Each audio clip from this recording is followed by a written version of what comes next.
Hey guys, today's episode of the show is being brought to you by Talkspace, the online therapy company that lets you choose from over 1,500 experienced and licensed therapists. Get matched with your perfect therapist who can put you on the path to a happier life. For a special offer for our listeners, visit Talkspace.com/read. Talkspace is a therapy for how we live today. Now let's move on. Hey guys, we are also being brought to you today by The Poet X, which is a novel from award-winning slam poet Elizabeth Acevedo. This book introduces Ciamara, who is a curvy teenage girl tired of the catcallers in her Harlem neighborhood. Same, sis. She resorts to her mouth and fist to defend herself until she's introduced to slam poetry for the very first time and finds she no longer has to apologize for refusing to be silent. Yes, ma'am. I actually can't wait for this. Okay, sounds so good. Make sure you check out The Poet X wherever you buy books and as an audiobook. Now, let's start the show.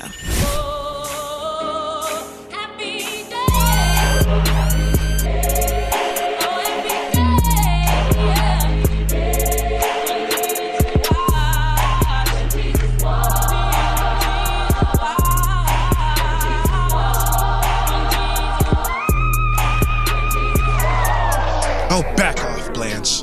Not all of us are classified by the Navy as a friendly port. Now, so what we're going to do until I change my mind is I'm going to do Golden Girls quotes, and you have to guess who said it. And then as an added bonus, which the prize could be something we'll decide later. Okay. If you can guess the correct season it's from, I don't know. I appreciate the challenge inherent in this game. I like it. I'm going to say Rose rarely gets that vicious, but she's capable. She's very capable, especially when challenged. She really is. I'm going to say it's Rose. I feel like it's probably Dorothy, but I'm going to say it's Rose. Final answer? Well, God damn it could also be Sophia. You know what? Fuck it. Rose, final answer. It's Dorothy. Damn it! I cannot believe you get like the chances, though. But right, you know what? Kudos for you to actually knowing that there are the possibilities. Well, it really could have been any of the other three. I probably watch a good hour and a half to 2 hours of Golden Girls every day. Right. So I'm still, in 2018 current on the show. As you should be. So I have witnessed Rose, come out of her little cutesy, ditzy, I don't know nothing from the middle of Montana don't or wherever, underestimate. South Dakota. Minnesota. That also. Mm-hmm. She comes out of that every now and then and gets Blanche her ass right together. Very much so. Oh, damn, Rose. But yeah, Dorothy, that's a classic Dorothy line. That's just like she snatched Blanche in that manner in about every episode. At least once or twice. So good. Every episode. Just so many open opportunities. You know who else got it bad? Stanley, the ex-husband. Oh, well, he deserved it. He used to wither under her tongue. Dorothy actually what a show. would slam the door in his face so hard that it was hilarious. I remember so many times, I'll just rewind her slamming the door in his face. And in fact, there's an episode where I think he says to her after she slams the door, he rings the bell again, and she says, nobody can slam a door like you, babe, or something. And she goes, oh, you flatter me, and she slams the door again. She would slam it with so such many of these. force that I was surprised sometimes that the set didn't fall over. Yeah, there was never mind. I almost had a stupid question, but yeah. But yes, there are so many scenes of Dorothy acting like that, just completely disrespecting Stanley. What season do you think the line is from? There's 7. Right. Also, I just want to say that I feel like there was there had to be various writers throughout the life of that show because the tone and the sense of humor also kind of shifted as the show phased into the late 80s and then the 90s. Mm-hmm. They got spicier. I feel like honestly I could say something it could be a high risk reward. I'm going to say season 5. It's definitely not. It's season 1. Oh, the very opposite. Yeah, I feel like season 1 episode. Wait, what? 3 or 4, maybe? Maybe I don't know the seasons as well as I think I do. Really? Yes, it's definitely season 1 because I remember that, first of all, I remember how they look in the scene, and it's the episode where Rose didn't want to sleep with Arnie, who ended up also playing God, what was Rose's other boyfriend name? Miles. He ended up playing Miles later on in the series. Oh, wow. But in like the very first season, she was dating this guy, Arnie, who was the same actor, and she wouldn't sleep with him because she was afraid she'd kill him. You remember? She was afraid right, because she killed her husband. died during sex. Right. And they're out there trying to like comfort her. Yeah. And she's like, yes. Charlie and I didn't even sleep together until our wedding night. Now I can see it. And Blanche is like, get out of here. Like bitch, shut up. Dorothy was like, back off. Like, she used to get that. Oh my God. Dorothy's Burnett, greatest TV character. And now that you done told me about it, I can see this scene. What a show. It's fantastic. It is. Classic television. All right. So, hey guys. I am Beatrice Arthur. And I am Tiari Jones. And this is The Read. Yes, back again. Welcome back. Let's just move right along because I haven't packed, so I don't know. I'm mostly ready, but I also have had to be like super organized about this whole trip. Like I have spreadsheets for this. Yeah, you're for this weekend. Master of ceremonies. So you have a whole list of shit to do. So I am like. So wait, we're talking about Asante is turning 30 tomorrow. Yes, and this will come out on his birthday. So happy birthday! So happy Asante. birthday to Asante. And we're going to Atlanta for his birthday to act up. Are we no longer going to OLG? So we're not going to OLG because niggas don't RSVP on time. Never have, never will. That's true. And the original reservation was for 8, and it is now at 15. And OLG cannot turn around and accommodate us on no time like that. Candy, now. So, well, bitch. I haven't even, the crazy part, I'm not going to say the gaggiest because she has kind of ruined it for cis women. Anyway, I'm just going to say that. It just doesn't even feel right anymore. Free. You can do it. Doesn't feel right.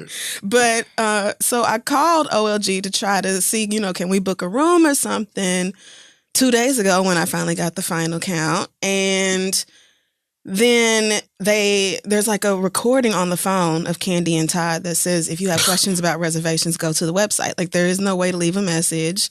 And then when you go to the website, you basically either book it online through OpenTable or you send them a message directly. So there's no way to talk to anybody to secure at OLG. Right. And of course, they have not responded to my email in 2 or 3 days because why would niggas respond to email in a timely manner? So I just said, fuck it. I have to book it somewhere else. I will not plan a birthday weekend and not have reservations. I don't work like that. That makes sense. No, I get it. Right. So I had to go with a restaurant that had the space and was not going to have a problem with 15 people and, 2 days notice. But yeah, OLG had to go. I mean, we were honestly taking a risk going to OLG anyway. Right. Haven't heard the most positive reviews. Me neither. We were going for the experience of very much there. So. Right. Now we can just go. So now we're going to a real restaurant. Oh, no, I'm sorry. I didn't mean it like that. I meant, God damn it. You know what? Joyce is going to find us. Did not mean it like that. Just meant going somewhere that we all already know and love. Right. So, rather than taking a risk and seeing what on happens. The culinary side. My bad, y'all. I'm willing to support the Burris's. Me too. Like I was looking forward to trying it. Right. The Burris Tuckers. Maybe we can try to. I imagine trying to walk in with a group our size. It is impossible. I feel like that place is probably always relatively busy. Well, that's the thing. Like I could not adjust the reservation because they're packed and they don't they're not hurting for us not being there. So. Can you imagine if the food is like not good or mediocre and them still making bread because it's Candy and Todd's show, restaurant that they've talked about on the, like people want to go in there just to experience it like we were going to do. Right. It makes me wonder what percentage of their patrons are just people who watch Housewives. I'm saying at least 85. I feel like people who live in Atlanta are not like, let's go to OLG. There's so many places to eat. Right. First of all, there are a million good-ass places with everybody's aunties in them cooking in them anyway. So it's like, you could go eat anywhere. But then also I've heard that their food is just like overly salted. I've heard that too. All that, I don't know for sure. But I was definitely, excited to try them out, but didn't work out. Well, all right. We're still going to have a great-ass time. Happy birthday, Tay.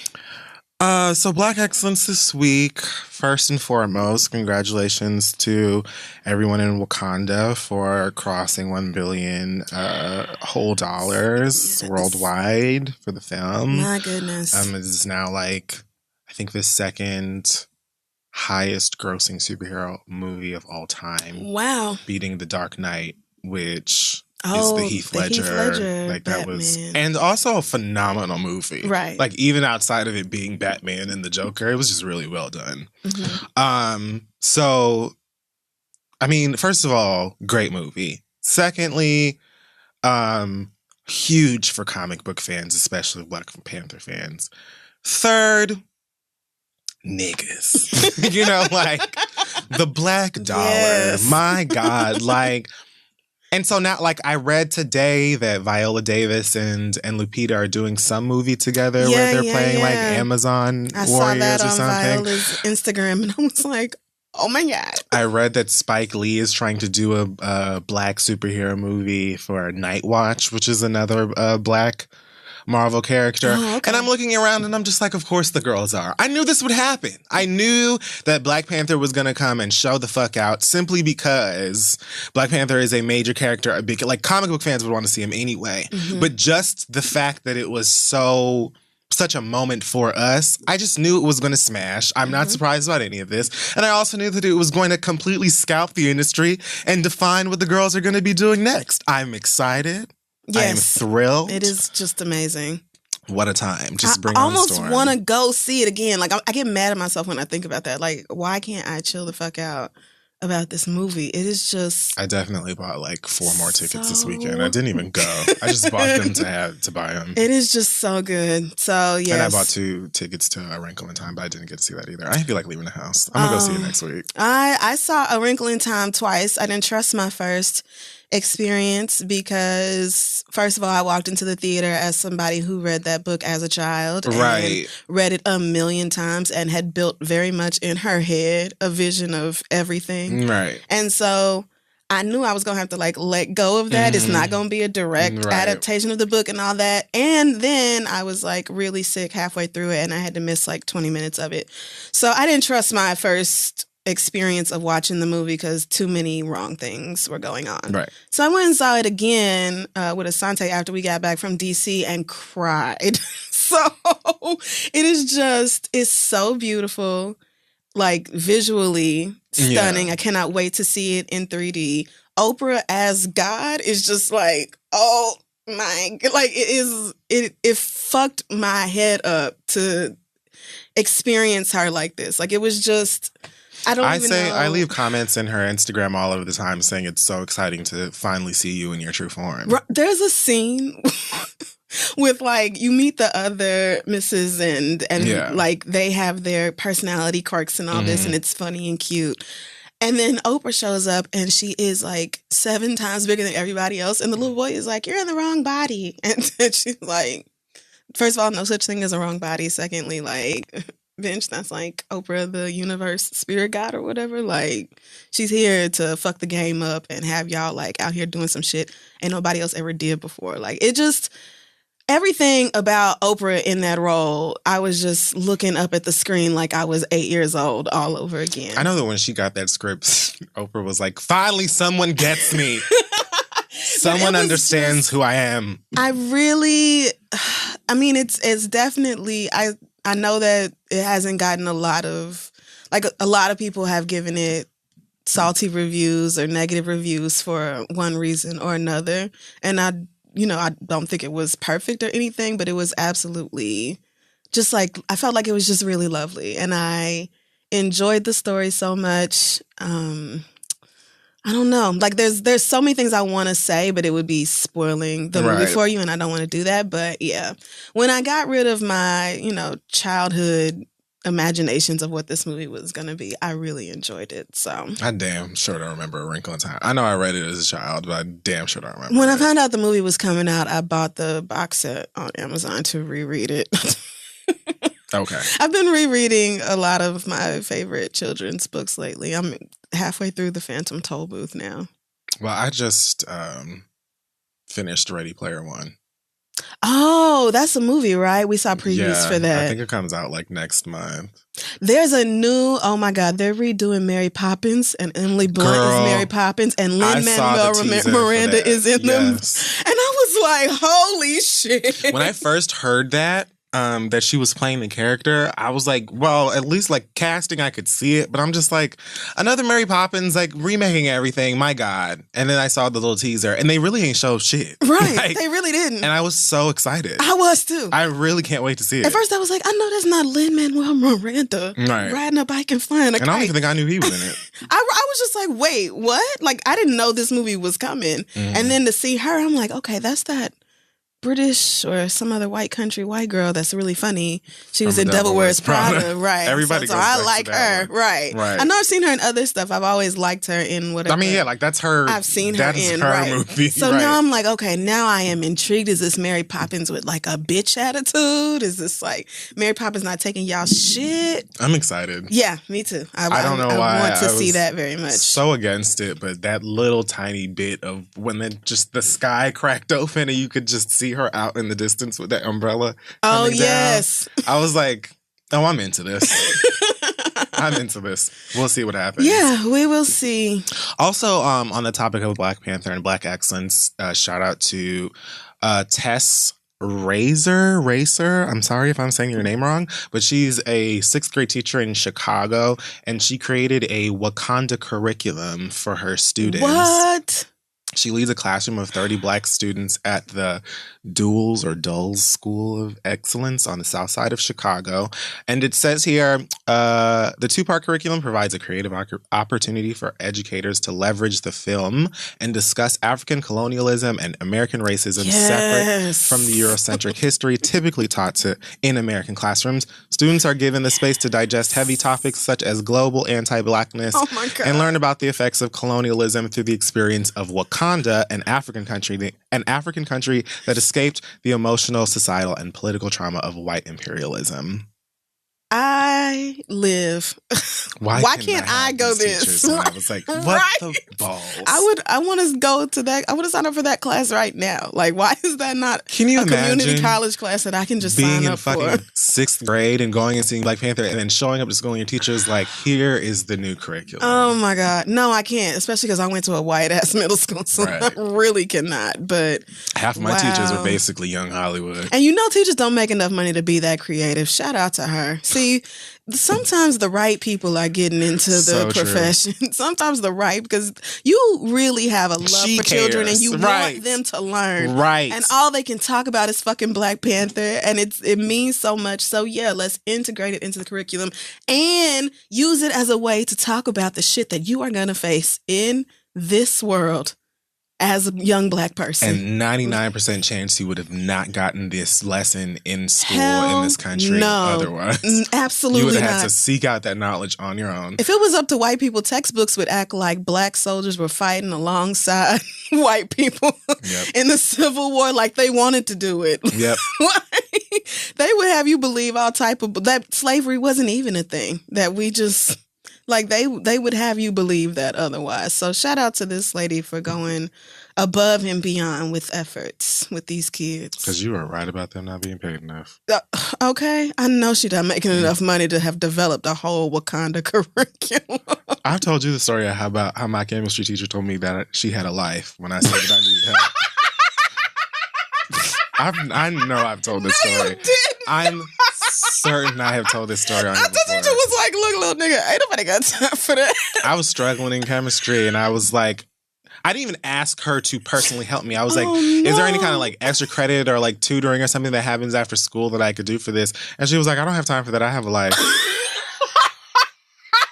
Miss Lima, fuck you forever for your whole existence. I was awful in chemistry, and it was bad because my daddy majored in it, and he could not get through to me. And the teacher, I went for extra credit every day before school, during lunch. I tried so hard, and he gave me a D so that I would like graduate from high school because just the effort. I can't imagine the teacher being like bullshit. I can't imagine a teacher being like, help you, nigga, please. I signed up for chemistry because I saw all of these whack-ass 80s Molly Ringwald-ass movies where they were mixing things and like we got to do that potions and all of that stuff. The large majority of that shit is actually secretly math and a whole bunch of other numbers and letters and shit and graphs. Like, bitch, I was sitting up there like, oh, we're going to mix things and make bombs. You thought you was you thought you was getting the chance to be. You thought it was gonna be like Family Matters. Yes, Steve Urkel going in the lab and mixing up whatever he wanted. I did. And you found out real quick there's a bunch of equations and shit. You got to math. I mean, I knew there was paperwork, but my God. It's math and science blended in one class. Yeah. Who the fuck wants to take that? And we did not have to take chemistry. Like, you had either chemistry or then there was another science, and you could pick one of the two to get the credit to graduate. But the others, I don't remember we had to have 3 years of science, and I think chemistry was just about everybody's junior or senior year level class. I don't remember. Junior for us. I think I took it junior year to knock out all of my science credits so that senior year I would be as relaxed as possible. Yeah. I remember most students doing that.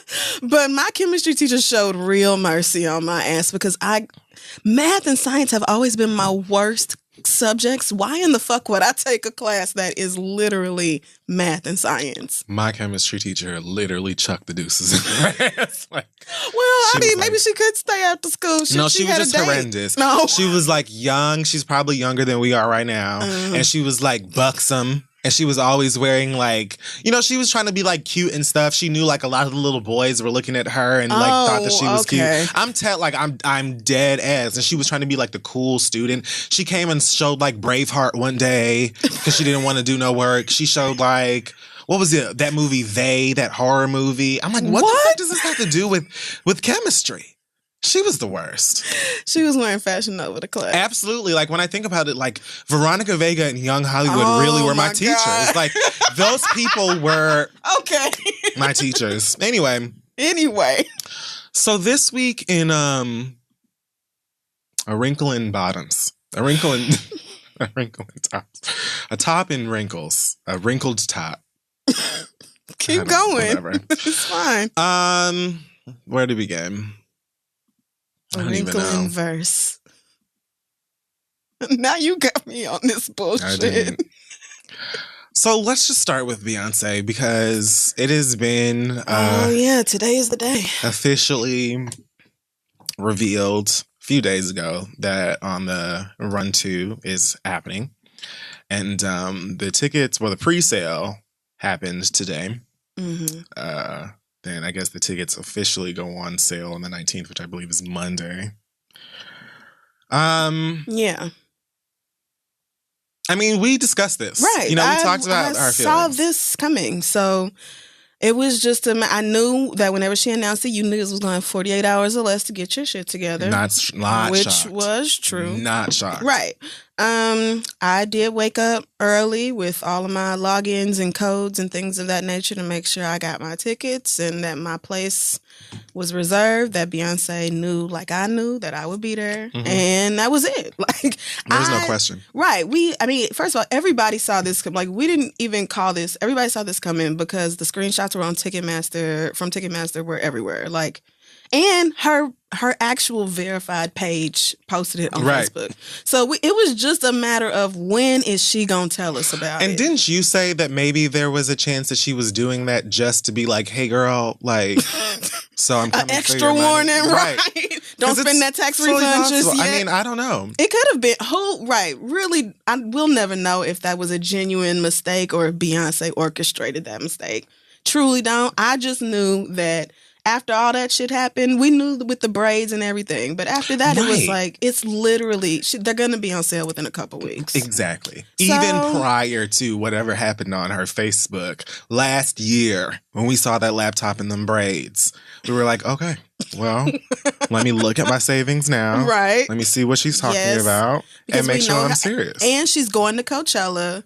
She might just parlay use Coachella as a kickoff into touring season. And And here she damn goes. Here she goes. All over Europe and North America. And yet I saw so many more complaints than I should have about ticket pricing. I felt like the tickets were cheaper than what I was expecting. Yeah, like the most expensive tickets I saw in Houston were around $320 or so, which is... I mean, but you sitting up with, Zeus... right. The $65 are you definitely up there, Mount but Olympus. You are still going to see the show. You're going to be there, which is better than not being there. There you go. It's not like, oh my God, these seats are so bad, I don't want to be at the show. Like that. I have never heard of anybody. Nobody has ever said that wherever and been like, "Oh my God, it was miserable." Like I've never. Not really. Everybody has a good time, right? No matter where you are. And actually, being on the floor is not the best for me because I am ultra short, and so everything is so much taller than I am, and like eye level for me is like a foot lower than everybody else, and so.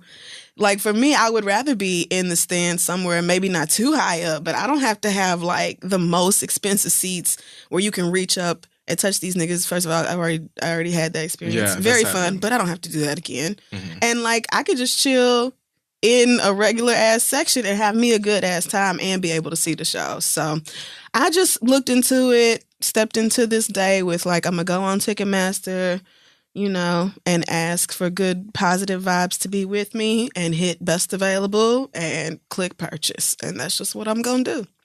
So that was it. But I wouldn't stress out if you didn't get tickets because the general sale has way more tickets released than the pre-sale. Yeah. So it's not like it's sold out or anything. Right. So buying, don't worry about reseller prices. And that's insane that people are already doing that. But like, I wouldn't be shocked by resale prices at this point because there are still so many regular price tickets out there that'll be out next week. So, but it's Beyonce season. We're doing it again, you guys. It is happening. It's like going off to Hogwarts. Sure, it's like going off to Hogwarts. It's like meeting at station 9 3/4. So what are we predicting in terms of music release happening this year? Okay. I'm thinking... The UK leg starts first. Right. And we know how she has done before. Remember when, was it Mrs. Carter, where she toured all over and then decided to add another leg and drop an album? Mm-hmm. So listen, the bitch is crafty and she may not put nothing out. She really might not. I'm feeling like by the time that North American leg starts again, music. Now, I'm just trying to figure out if we're getting another Beyonce album or if they're really going to drop this joint Jay-Z, album thing. Beyonce, BZ thing. Because that has been something that they've been talking about and rumors have been that they would do for years. For years, Years right. and years. Right. So at this point, I know it's a possibility. I feel like if they're going to do it, now would be the time to do it. I mean, right.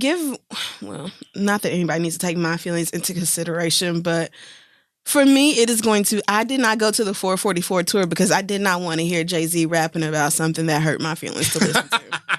Okay, that makes sense. So I don't want to hear, even though I love those songs, I do not want to hear them at a Beyonce concert, especially. So if they are going to put out something joint, I hope it's after Coachella and before at least the North American, no shade, Europe. I'm sorry, but at least before the North American leg of the tour starts so that I can have some time to try to work Jay-Z back into my heart. Y'all are so much. Because, you're right, I am so much. Because I really feel that way. Like, you had the baddest woman in the world and was out here acting like she was just some old damn body. Like, you just was out here disrespecting Beyonce, nigga. What?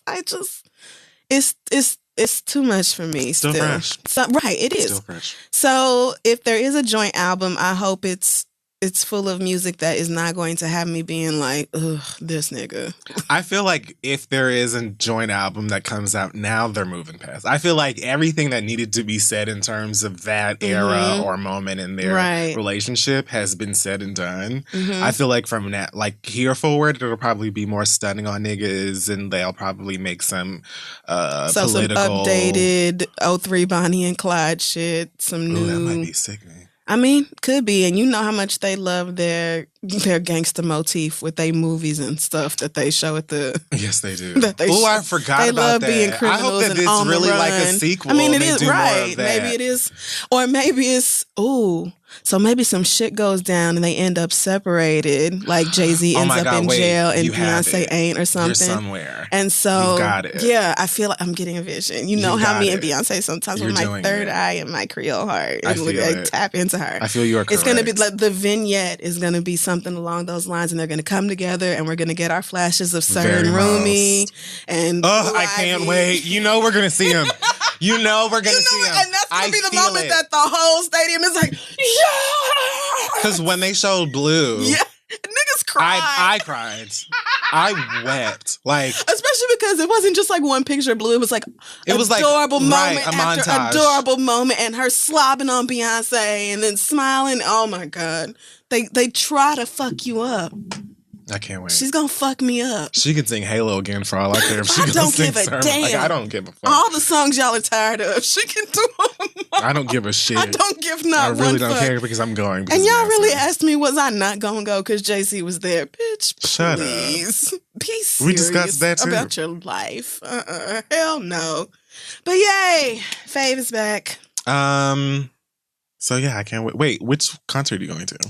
Well, I'm going to Paris because I want to see her in Paris. You know, I really thought about going to Amsterdam. You know, I saw that as well, but I think I'm booked because, you know, Amsterdam was obviously it's just amazing. But I think I have something already scheduled for that time. But the July date was perfect, and I'm overdue to go back to Paris anyway. So I just have to decide which one of these niggas is going to get on my nerves the least and can go overseas with me for an experience. And then I'm going to go to Houston because that's the weekend of my birthday. And she's from Houston, of course. So I just feel like the show is going to be extra lit and I can celebrate my birthday and all that. So I definitely need to see her in I'm Houston. not making the trek to Jersey. I say I'm not making the trek to Jersey. When it come time for the actual oh, no. I think I'm out of town that weekend anyway. But I'm tired of Jersey.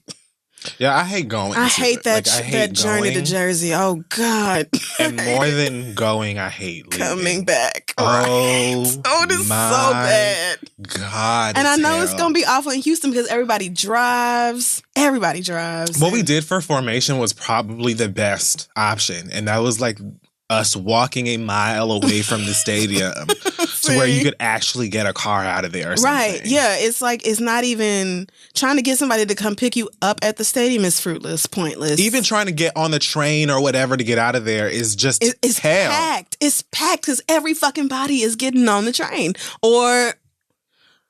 So anyway, yeah, you have to walk for like 15 minutes first and then call a car. Comfortable shoes. And it's cheaper, right? You girls who come in heels and stuff, I'd be like, is it your first show? I am lost. I don't get it, girl. I am confused. I come ready to have a good ass time. It's gonna be. I am confusion. Where are you going? I'm going to Jersey. Oh, after we just sat here. I mean, I am. No, I'll be gone that weekend anyway, so it was just an excuse to not. I'm so tired. So, all right, so that's exciting. What else is on the list? Oh, we didn't talk about this on here. So Juelz Santana turned himself in to authorities after last week. I don't know where he was trying to go, but he was at the Newark airport. And I guess it was going through TSA, and the agents found a gun in his carry-on luggage. Now, I said previously, and I'll say again, if anybody knows what kind of weed Juelz Santana smokes, my God, just give me some. Share. I don't have any weapons to take with me like that to an airport to get arrested. Right. But I do love being high at the airport before a good flight. Cannot fly with that. Well, I mean, I'm sure I could, but why would I? For what? There's too many ways to get high. It's just stupid. So, no. I mean, my God. So they found his gun on him, and he decided that the best option for him in that moment was to flee the scene very quickly and apparently hop into a cab and I guess go home or to a friend's house or I don't know what happened. What this nigga was going through. The problem, he was so high. Crystal, like, there's no... The problem with this is people could see you. Number one, you're invisible. You're also Juelz Santana. So people know who you are. Especially up north, where you currently are. It's not hard. I mean, it's Newark, nigga. It's... Okay.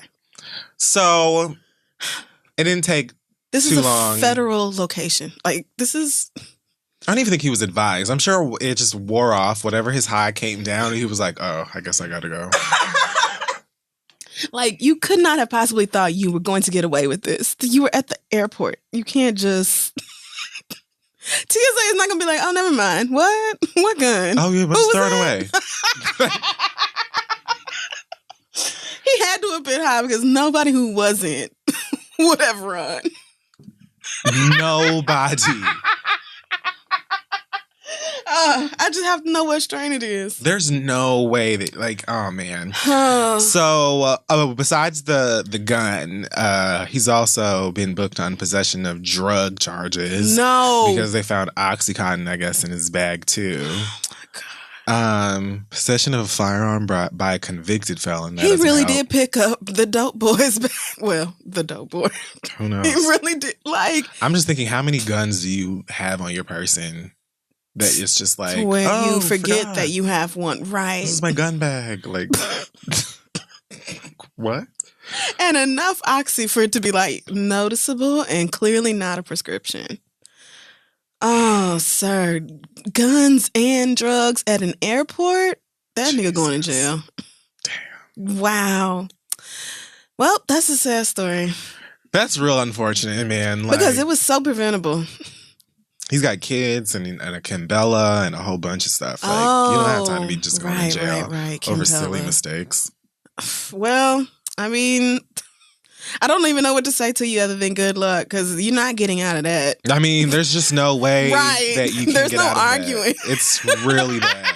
That was a very bad thing. Normally I try to be optimistic, but this is just really bad. This is not good. All right. So a few strange things. The rest of these stories are about pairs of people. I don't know why I pointed that out. Okay. So there was this whole thing about Big Sean and Jhené Aiko breaking up. Oh yeah, the internet says so. Oh, this is so dumb. So, Big Sean was at some party in Hollywood, apparently, where he was reportedly hugged up with Nicole Shell gas station from the Pussycat Dolls.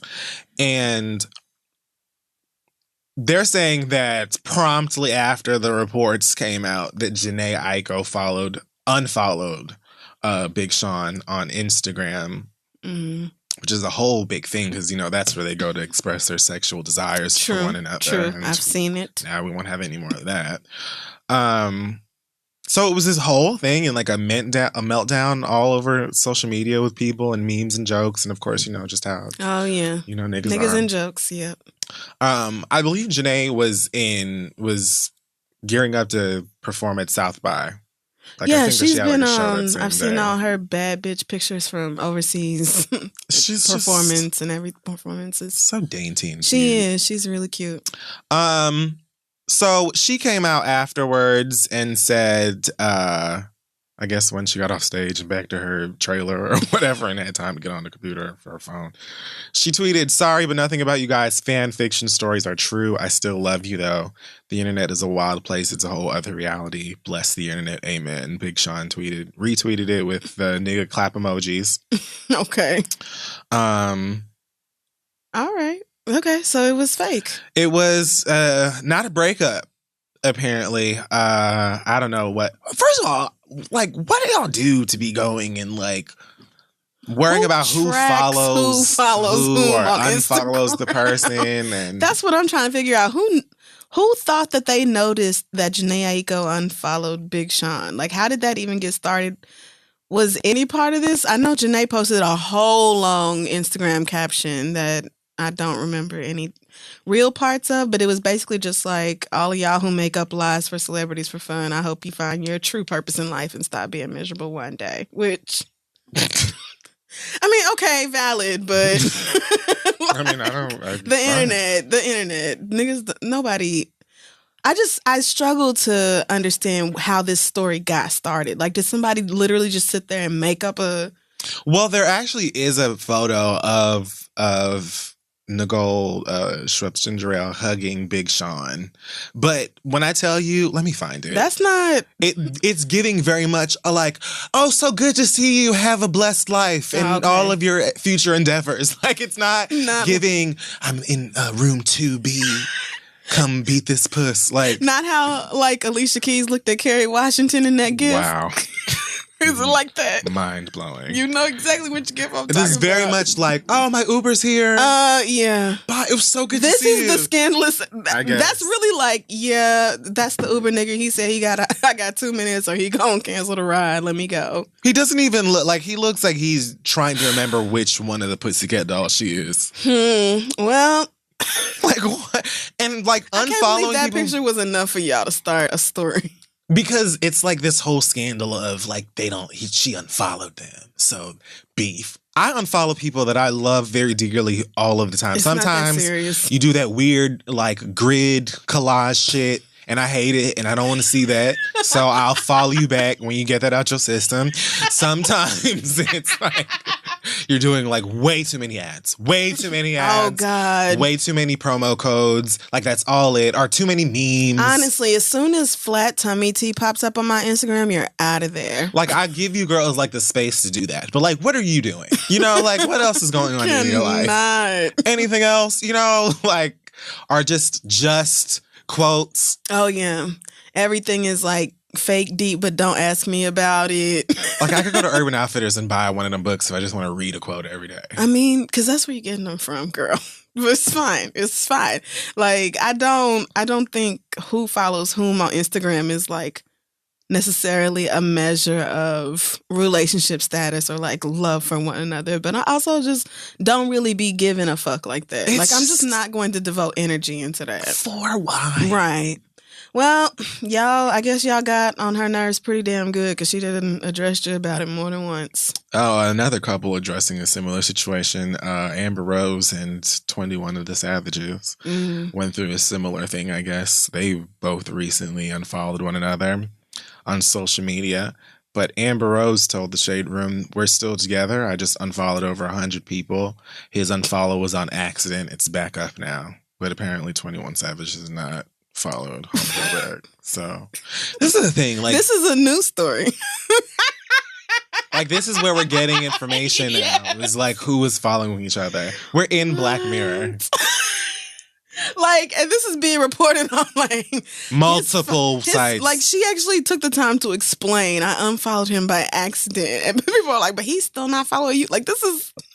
You remember when Miss Tina liked that shady comment from Jennifer Hudson? Yes. And niggas really were like, oh my gosh, Tina's coming. It was like, how did you not assume that was an accident? Y'all first? know that lady is still learning Instagram and figuring things out. Her corny jokes are so They're great. everything.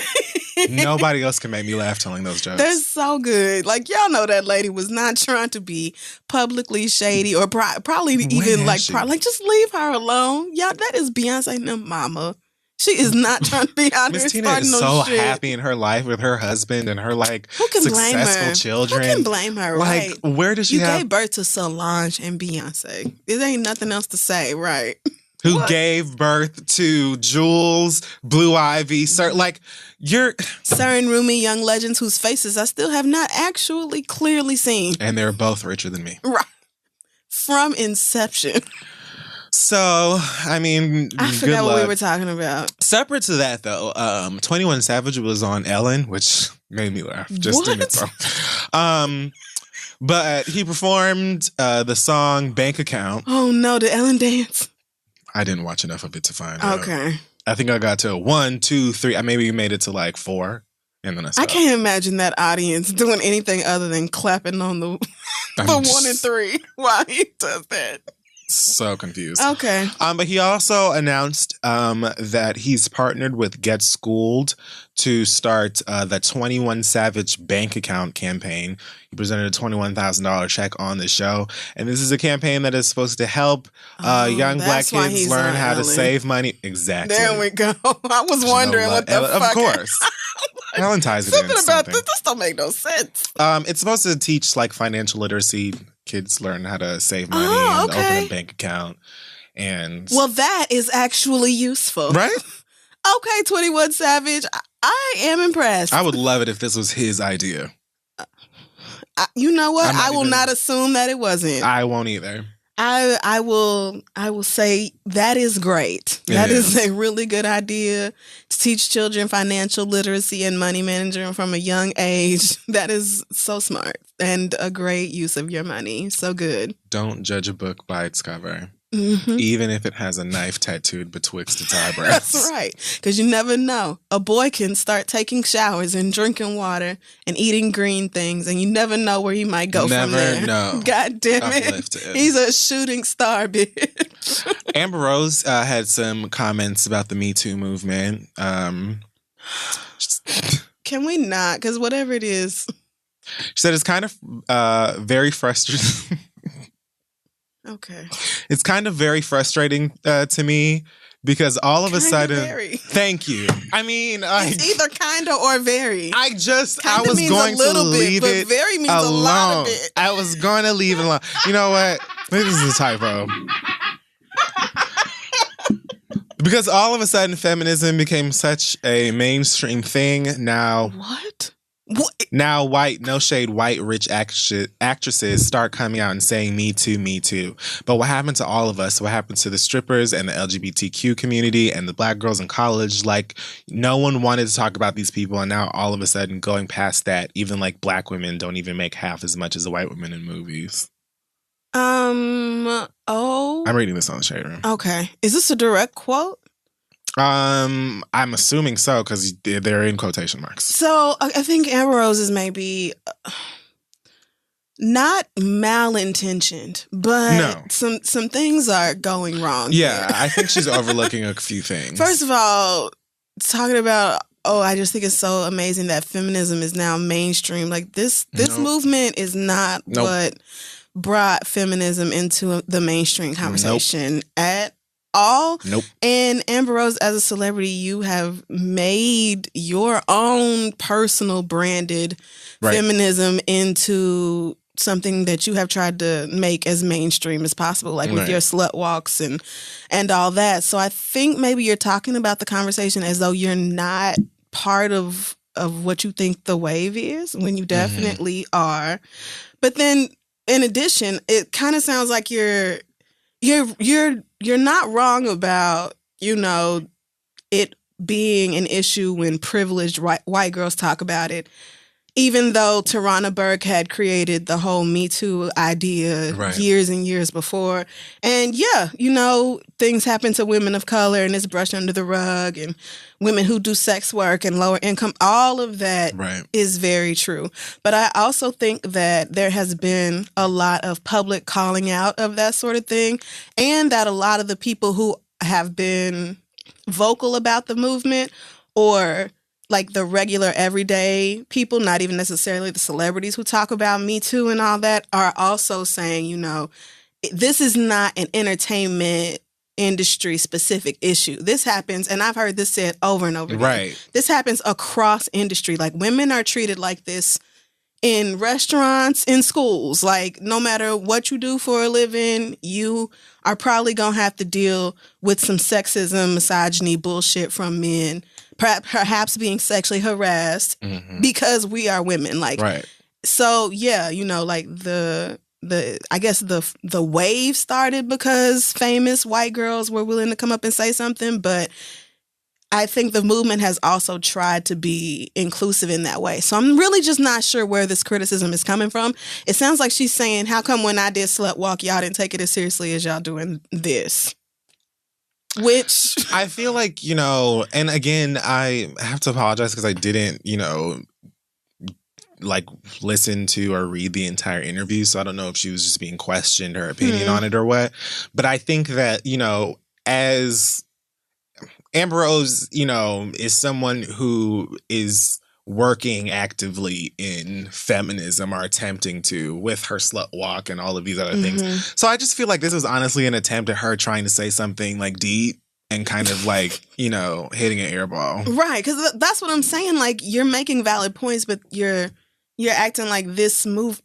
You know what? Never mind. I'm not going back over because it again. like even before like this Me Too movement that we're, you know, in right now, and you know all of the Hollywood scandals and stuff that is happening, and you know, like, kind of getting men out of here and kind of not. Right. It hasn't really created, like you said, like this, you know, door open or whatever for feminism as a mainstream thing. Like, feminism has been mainstream for quite some time, and like there have been people who have been saying these things for quite some time. Right. It's not feminism that this is, I mean, it's all related, but this is specifically a conversation about sexual assault. Right. Specifically, exactly. And feminism encompasses like a lot of different things. But right, women being sexually assaulted in the workplace by managers, by coworkers, by peers, sometimes by customers, like that, it is pervasive, and it is happening at all levels and to a whole bunch of different people. Like, I feel like that is what the whole wave of this conversation is really about. Right. So for her to be like, it's crazy that this is making feminism mainstream. It's like, we're not, what are these words you're using? Right. I don't get it. So, right. But Amber Rose. So, she, you know what? I want to say she's doing her best. I mean, and that's fine. Her best is just fine. Her wigs are being applied just a bit better these days. Okay. And I'm okay. Is she still wearing long hair? Yep. Okay. When she feels like it, I suppose. But it doesn't. Look at you saying nice things. It doesn't like just throw me completely off guard like it used to. She's just so beautiful with a bald head. I prefer it, but I'm getting used to seeing her in wigs. You know what? That is good for you, Amber. That baby's adorable. Yes. What is next? Oh, another broken-hearted pairing. Bow Wow is very upset. What? With Chris Brown, but not really. So Bow Wow is still making music, which... No way. I don't... You lie. For what? You lie. But I guess I don't know if it would be a mixtape or an album or what you would call it, but he's got something coming out called Green Light 6, which is shocking to me because that implies that there are 5 previous ones. But I don't know, it could be something else. He's got a song and video out no way. Called Emotional. And on the song he says the following: I skipped a show just so I could see you, Chris Brown. Okay. Day ones, me and you been through a lot of shit. No matter what, you gonna always be my little brother. And it kills me when we in public and we ain't speaking to each other. This shit crazy. Oh, my fault, Brown. This shit brazy. These are lyrics? Bars. We grown, man. Let's turn this shit around. Ciroc got me feeling all emotional. Speaking from my heart, that's what I'm supposed to do. I'm actually exhausted. How about that? Let's do that. So when this came out on the Shade Room, Chris Brown left a comment that said, I'm so confused. You good, bruh? God damn it, Chris. Chris is just like that's trying funny. To raise his child. That's funny. Like, that's right. Royalty has really helped him get his shit together, and he's just out here doing his best. And here come Bow Wow. We probably, we cursed. We cursed. He's gonna fuck up tomorrow. We should be able to give people compliments.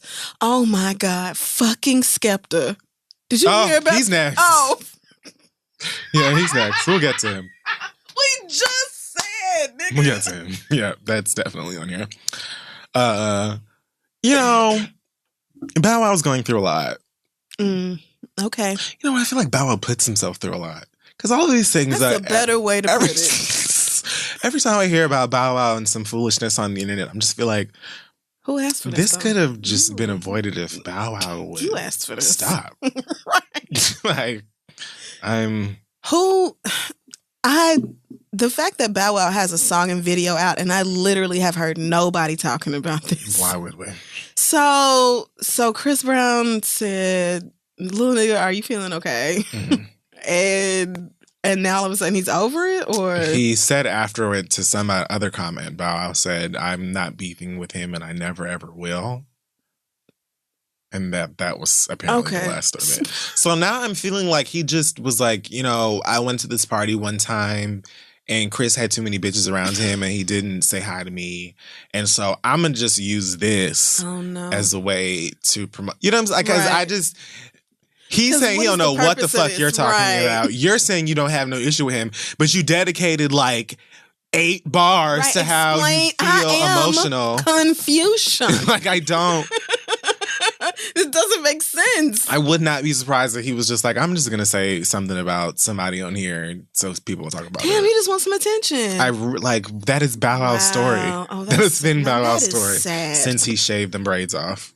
Don't be the old nigga in the club when you can't just accept it and go home. Don't be that person. Oh, he's simultaneously getting flamed for a video that leaked of him getting punched in the face by some rapper. Well, let me not say that. It doesn't really show him being actually punched, but I'll use the word assaulted. Okay. He was definitely, he ended up on the ground after he was rushed by a rapper. I have to say Did he get like Julius mushed? You know how when Julius mush you fall? Very much. Okay. It was, you're on the ground now. Oh. I don't know. I think he was at some kind of a basketball game or something. And he's walking through some place with his entourage, security, I don't know, friends, people. And then some other rapper, I want to say, what is his name? It's funny. I just can't. It doesn't really matter. I just wanted to mention he must it not be famous. Whoever this other rapper is. I mean, maybe not yet. He's apparently Future's artist, and the reason that he pounced on Bow Wow is because I guess it was in defense of Future. Because even in the video that leaked... Cheeks Bossman? That's it. And that's what I was going to guess, but I was almost sure I was wrong. Nigerian rapper. Okay. In the video, all you hear out of nowhere is, "What's up with that Future shit?" And then Bow Wow's on the ground. Damn. I wonder, did he have orders or did he do that just out of loyalty, pure loyalty and loving his heart? Probably or lean. The latter. You think so? Yeah, mixture of those two things, probably. Wow, imagine fighting Bow Wow. Imagine giving a fuck about Bow Wow. I wonder if you get sent, when you're signed to Future, if you get lean mix. You know how they have little just concentrated bottles a pouch, right? And you just add water. You just go home, add on Sprite. Yeah, add Sprite or water or whatever, and and stir. I bet. Oh, a mess. This is 6 months old. Yeah. Shout out to him for keeping this off the internet for 6 months. Yeah, how did that happen? Yeah, I've been a little confused by that also. Well, he decided that he had to, hop on Instagram Live and of course. I didn't understand what he was trying to say in defense of himself. It was just a clip I watched. Obviously, I don't know anything about Bow Wow's Instagram page. So I don't really know what he was trying to say in that. But he was jumped on, and I feel like, let's get some good Bow Wow news. Yeah. Let's get some, positive news for Bow Wow and his life. You guys go and support his... Yeah. I couldn't get it out. I'm sorry. I don't... So somebody tweeted about this? Yeah, I don't know how it even ended up on the internet, honestly. I actually... somehow found out about this story while reading about the Chris Brown stuff.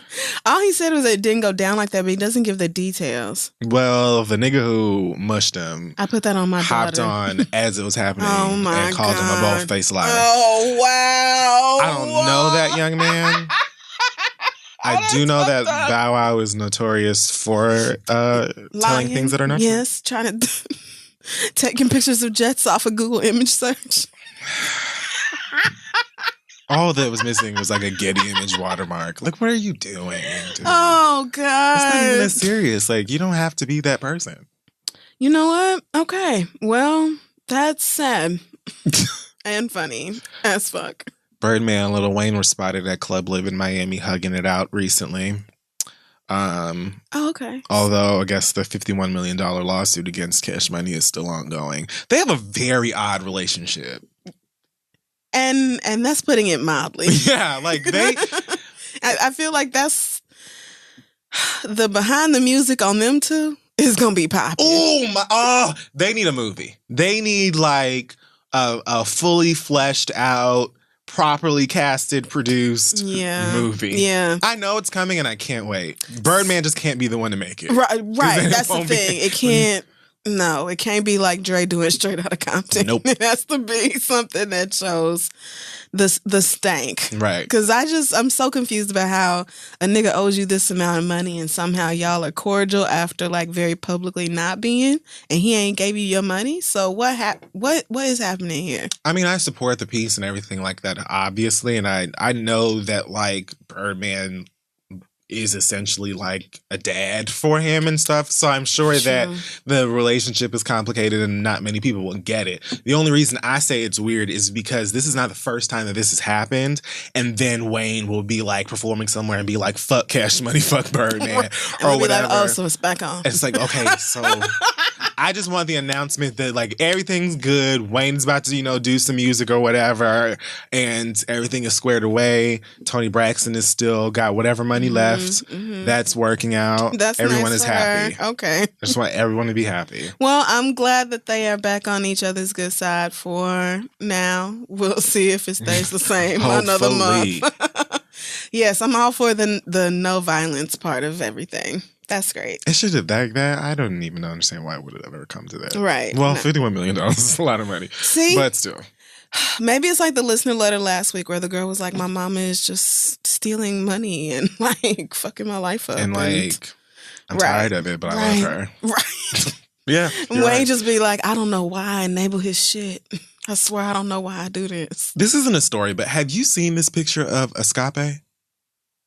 How about I did not realize that was them three? How could you? I had no idea who that was. I was like, somebody's aunties is really playing dress up in this costume jewelry. Nigga, I saw this picture like 3 times today before I finally ended up on the Shade Room getting ready for the show and saw Escape. Right. I was like, that's them? Yeah. And then I finally could see this is I had to see Tiny's face behind this weird ass like beehive. Right. Whatever. Like, what the fuck she looks like a beekeeper. Kerchief do you have on? Next to a ninja and a chandelier. I had to see a caption that said "escape" for me to know who that was. I was so confused. Like, why do I keep seeing this picture? Yes, it looks silly, but who are these women? They look crazy. So what? Lots of y'all aunties do stupid shit like that. They being set out.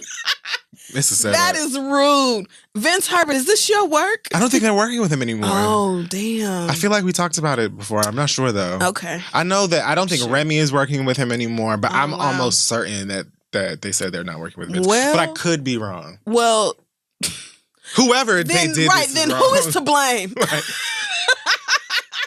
Whose idea was this? Why would they Why do would y'all this? agree? Y'all had to look in the mirror and be like, we're actually not hot. This is not cute. Why would we take a picture like this? Like, past the fact that, like, all of this is foolishness. Yeah. Like, we cannot see any of your faces. I did not know it was y'all. And it's like it's a heavy enough veil that I can't tell it's you. Why would this be? And there's no escape with the 3 at the end or nothing to indicate who they are on the image. Like, is this from set? Like, everything about this picture is bad. Who did this? Somebody in the... It can't be official. I hope this isn't a horrible person. It can't Eli be. Sweatshirt called them the Krusty Puff Girls. Oh. That's just the first comment I saw when I opened this. That is rude, but not inaccurate. Yeah, I agree. I'm so confused by all the decisions made here. This is wretched. See, Tiny looks like a do-it-yourself beekeeper. Thank you. Like, thank you. I know Kitty is somewhere like, y'all see good. Now y'all see. I had shit to do. Look at these bitches. Anyway. Playing around in synthetic fabrics. Yeah, last but not least, Naomi Campbell. I'm stunned by this. Who is we this? Really can't say nobody's. We can't say nobody's name. I honestly believe that we are cursed. just literally cannot give anybody a compliment other than Beyonce because the rest of you don't know how to handle it. I'm sorry, I don't know who this is that is interviewing them. Maybe it is. Was it GQ that they did that cover for? Yes, it was GQ. Maybe it's them. But let me see. You know, they're interviewing them in the style where the question comes up or whatever, and it says, I only have 2 clips that I saw. It says, "How has Donald Trump's presidency affected you?" Oh my God. Naomi Campbell is no stranger to like speaking up about her political beliefs and things like that and saying fuck this person or that. So she's, you know, just giving, you know, the comment that I would expect Naomi Campbell to give. This nigga is an idiot. Right. Anybody who believes in this nigga is an idiot. Right. And at one point, Skepta, who's sitting here in a robe, which I just found, I don't know why, I just found that to be so like adorable and small. I don't know why. Like, they're on set. It is what it is. Yeah, okay. Sure. He turns to her at one point. He's like, "Wait, are you talking about politics?" And she says yes. And he puts both of his fingers in his ears. Like he's 3. That was adorable and small. Was it? Like, no, it wasn't actually adorable. But you're right. That's right. Like, I'm just... Like, everything about his energy in this video... This is a 35-year-old man. It just made me feel like... It's just childish. Like... Anyway. Oh. Then it says, how much racism... Literally, eyes screwed shut, fingers in the ear. Nigga, what is wrong with you? I was so lost. But then, how much racism is in the music industry? Is there in the music industry? Yeah. This opens with Skepta making a comment about... Should I just play it? You just play it. Whites were racist to blacks, but now, you know, black rappers are saying in their songs, "White bitch, she a sniffer line," stuff like that.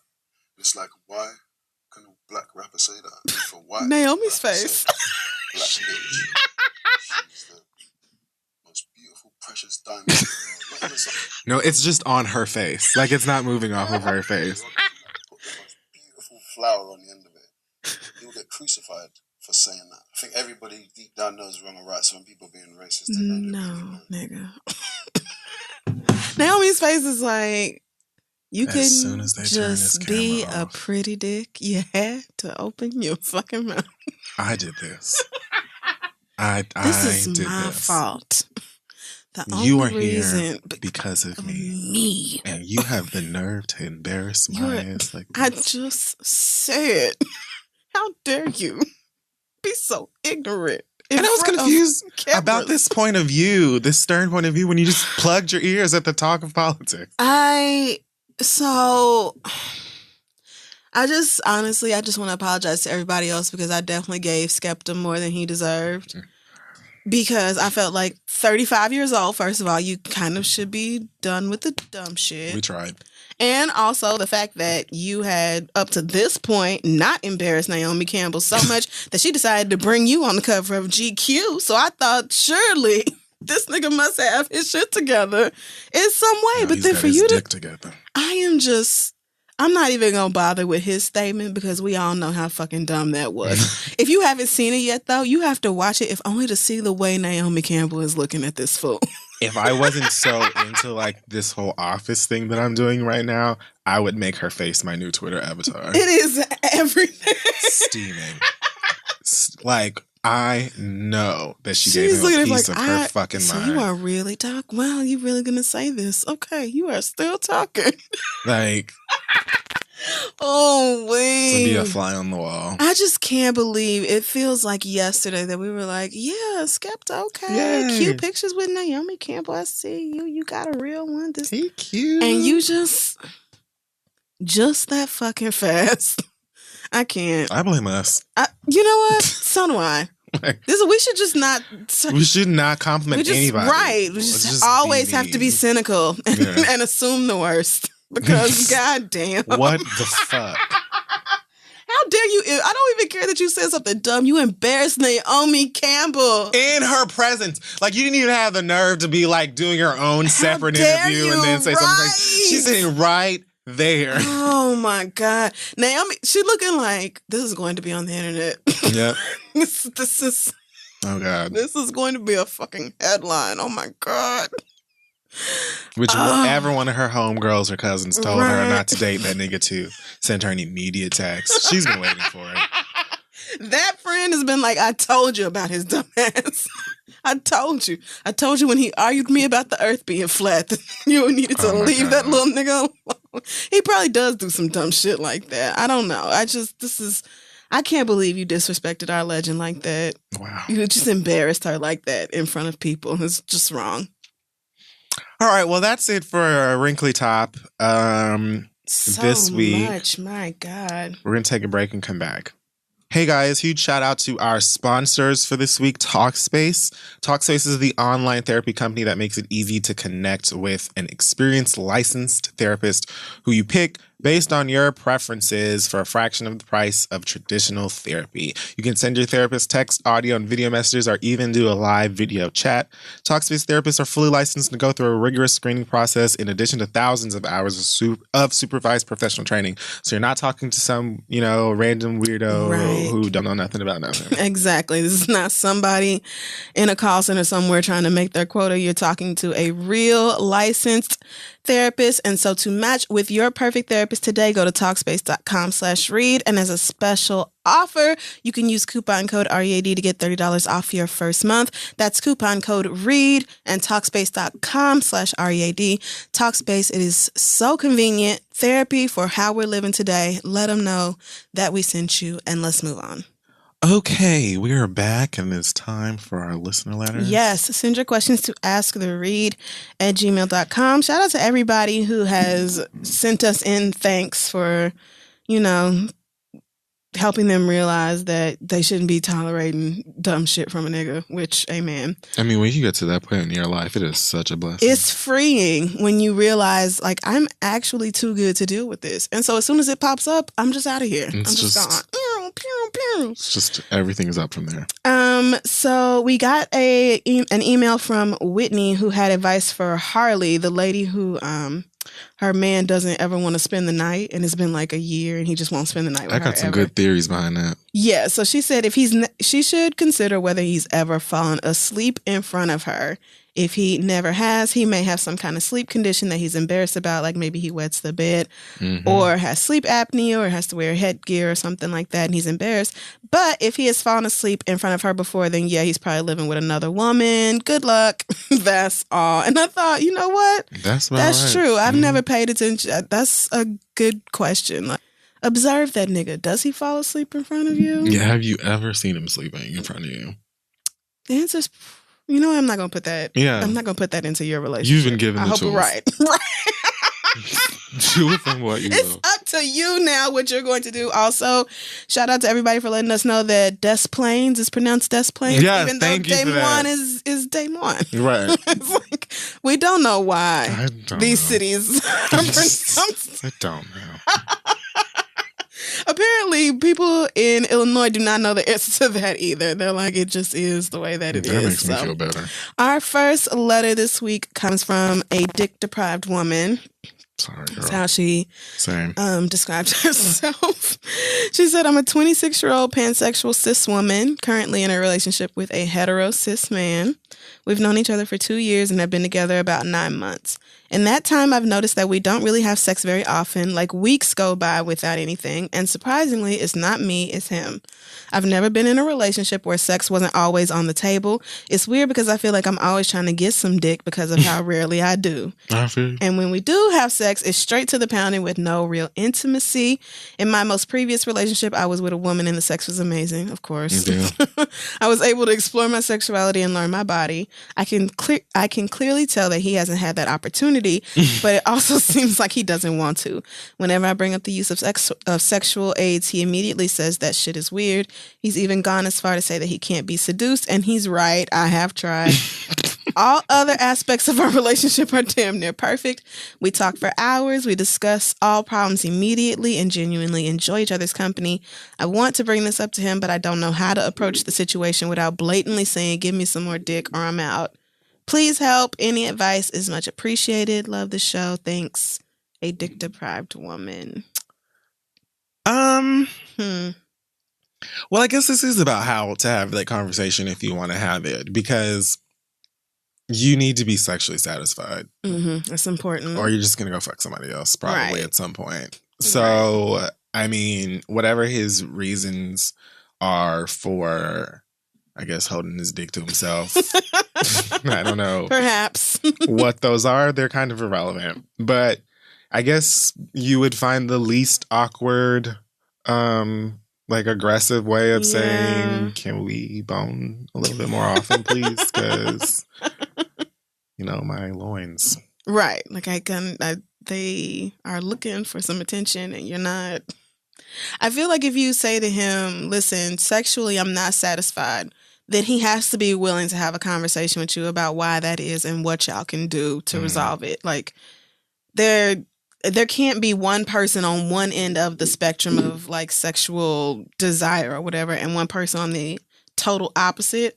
And y'all just don't talk about it, and somehow the situation gets resolved. That doesn't work. Right. And if he's not willing to have a conversation with you about why you're not satisfied, then that's when I get into the breakup with him, because 1,000. What are we doing with niggas who are not even willing to listen to problems in the relationship? What are we doing?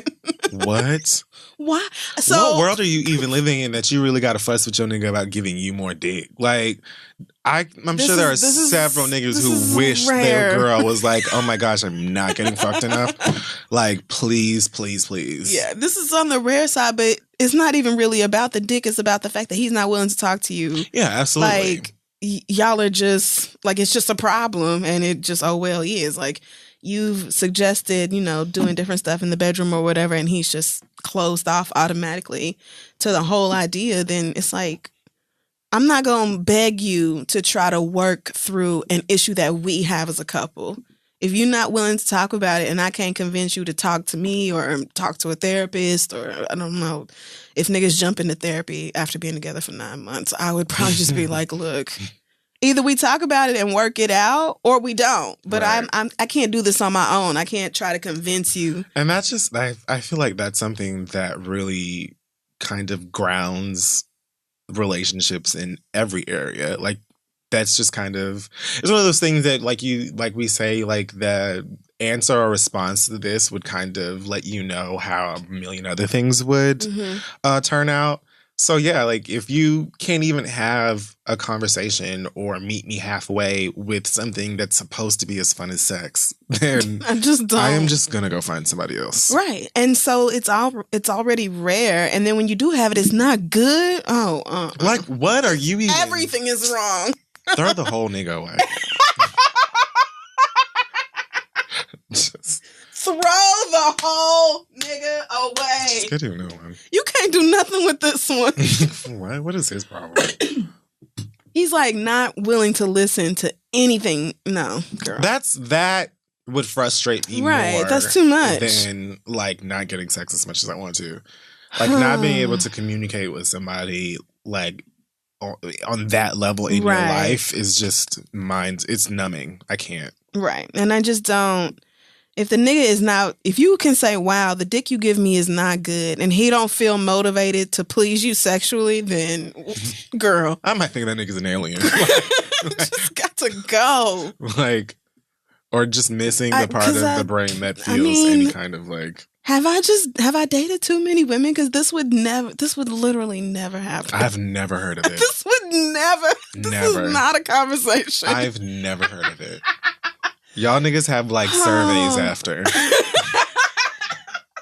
It's like, just good. I mean, but even if it wasn't good, there is not a stud in the world that I could be like, you need to switch it up or do such and such differently, and they wouldn't just automatically do it. Like, I'm ready right now. You want to do like? Can I do it? You want me to test show you what it out? I'm made of. Like, if you don't even want to sexually please the person you're with, why are you like what are you doing together? The fuck? Maybe you need to go back to girls. Okay. I don't. This isn't really motivating me to like. I mean, venture out. Odds are the next nigga that you really like that won't be his issue. It'll be something else. Right. It'll be something else wrong with that nigga. It'll be something else, but maybe at least there you'll be great. Oh, okay. Our next question comes from Patience, who says, I'm going through a situation right now, hoping you guys can help. I had to break up with my boyfriend of 2 years because I'm trying to get my life together and he is holding me back. I know that's right. About a month ago, I was made homeless and jobless, which was a huge stress on me, of course. And my boyfriend was nothing but disrespectful and ignorant. He kept messaging me every 5 minutes, asking when I can come through and have sex with him and smoke without acknowledging any of the stress on my head at all. And when I said I needed to take time to figure out what I was going to do about my life, he called me neglectful. He called me neglectful and inconsiderate of his sexual needs. She was made homeless and jobless. And this nigga was like, what about my dick, though? I'm so sorry. It's just like, I'm not even shocked. Needless to say, I didn't even feel compelled to seek y'all advice on that matter, and I dumped him. Good. Smart girl. I mean, how could you not? This came as well after things got kind of physically abusive between us at a friend's party a couple nights before. No. He was pushing me around, and I woke up with bruises all over my arms because I was being quote unquote inconsiderate of his feelings. So we split up, but now here's the problem. He is nonstop texting, calling, and in some cases even showing up to my friend's house where I'm staying temporarily. He is convinced that the only reason I let him go is because of my stressful scenario, which he says he now gets. Oh, now you're acknowledging it. Niggas. Wow. I am blessed to have found a really well-paying job and an amazing apartment to share with friends, but I'm scared that he will show up at my door and not leave. I don't want to tell him where I work or live for this reason. He will not take no for an answer. He messages me every day about when we're going to get back together. And truthfully, I do not want to. Life is going great since he's been out of it. I feel like a weight has been lifted. I feel partially guilty for being so positive about our breakup, but I can't deny the feeling is so right. Why would you... Because women are conditioned to believe that if a man cares about you, you need to bend over backwards and care about him back. Whole spine. Girl. How can I make this guy see that I'm serious about this breakup and I genuinely wish to never hear from him again? Please help. Lots of love. Patience. I think, I would say to him, like... Niggas. I've already explained to you, and I hate going this route, but I'm gonna... I've already explained to you that I have no intention on being with you or having any contact with you or anything like that again. And I feel like I've explained that to the best of my ability. So who would probably explain it next would be some form of a government official with documents Don't play with me. that say if you come anywhere around me, you go into jail. Right. So like if that is what you want to do, I'm more than willing to do it. I don't want to do that. I'm not like... I hope you don't push me into doing that. It's not even because I don't want you to get you in trouble. I just it takes time out of my day. Right, it's stressful. I don't want to have to go talk to police. I mean, I don't want to have to go talk to the police. Want to go talk to cops. You're really going to do that to me? Like, look at the position. Like you're putting me in an awkward position. You're being very selfish and neglectful of my life needs. So I actually need you to fuck off. It's actually not funny because this is what scares the fuck out of women. Like it's normal behavior, right? First of all, this is so common. It's everywhere, but it's scary as fuck. I don't think niggas really like you showing up at my house after I've tried to break up with you, talking about how bad you want me back is fucking scary. Like, because I don't know what measures you will go to try to get me back. So it's just like. I don't. Every day there's a story like this that ends in tragedy. Right. Like, don't play with me. Right. And getting a restraining order and all that does not stop a man who is at all dead set on communicating with you. So what I would say is if you have not yet clearly told him we are never, ever, ever going to be together again, then say it just like that. Don't worry about being too harsh or hurting his feelings because he needs to hear it. Right. And maybe... being that direct will click something in him. That's worked for me before with exes having to say that. And then they're like, oh, okay, I really did lose her. All right. I should go move on. Anytime niggas see like a little twinkle of a light. If they think there is 1% of a chance for some hope, they are not going to let go, girl. Nowhere. Tell him in no uncertain terms, we are not I will not ever be with you again because I cannot ever in my life trust you. Black and white. Period. Clear as day. There's nothing you can say or do to change my mind about that. And then if he continues to harass you, then, I mean, honestly, you probably already know all this because this is the stuff my mama has been telling me since I was like 12, 13 years old. But start telling your friends, hey, this nigga has been showing up and contacting me and being real crazy, you know? Tell your family, file a police report if you have to, get a restraining order if you have to. Like, don't just blow it off. Don't, I will say, like, it's obviously not on you, but men need to realize that this is not fun and games or cute. At all. And not acceptable to do. At all. If a woman leaves you and you see her being happier now, like, just let her go be happy. Let her go. She has said in this email, like, I feel great. Like, a whole new girl. I got a job. I'm moving in with some people. I'm good. Like, but I feel bad for being so happy about not having this nigga in my life. What kind is this horrible ass nigga? Girl, this awful nigga. You were homeless and jobless. And he was jobless like, come suck my dick. What the fuck is wrong with you? Get over here and stop being selfish with your homeless, not having a job ass. He does not deserve to have that kind of control over your feelings. Oh, but now he gets your situation. Oh, see, now I get it. Now that you've left me, I understand that I wasn't being supportive when I was more worried about my dick being wet than you not having a job. Off. No. I agree with everything This you man said. is not worth being with. And all the people in your circle that this nigga is crazy and you don't know what the fuck his problem is. Right. And yes, if it comes and to it. avoid being alone with him. Like, I've had to call friends to come over if he like needs to come get something out of, I don't know, you have something of his or whatever, just don't be by yourself around him because he's being this behavior, not okay and not cute. No matter how common it is. That is not cute. He is, I mean, it sounds like stalking to me. So, no. I wish y'all would do better, but it's just... Oh my God, man, it's such... like, I don't even know. I don't know how you could even think... Leave us alone. Again, how common this type of behavior is what really frustrates me because whether or not a guy would actually, like, harm the girl that he's stalking, to be in that position is terrifying. Lord. And I don't, like you said, I don't think the niggas really process that. Right. I just know I have several homegirls that I've had throughout life who have been in this position and it is scary. Like, leave the girl alone, especially if you know your ass was trash. It's like they cannot accept that they did wrong and there are actually consequences to their actions. Like, you really thought you could be a dickhead and this girl would never leave you? Oh, my God. Okay, you know what?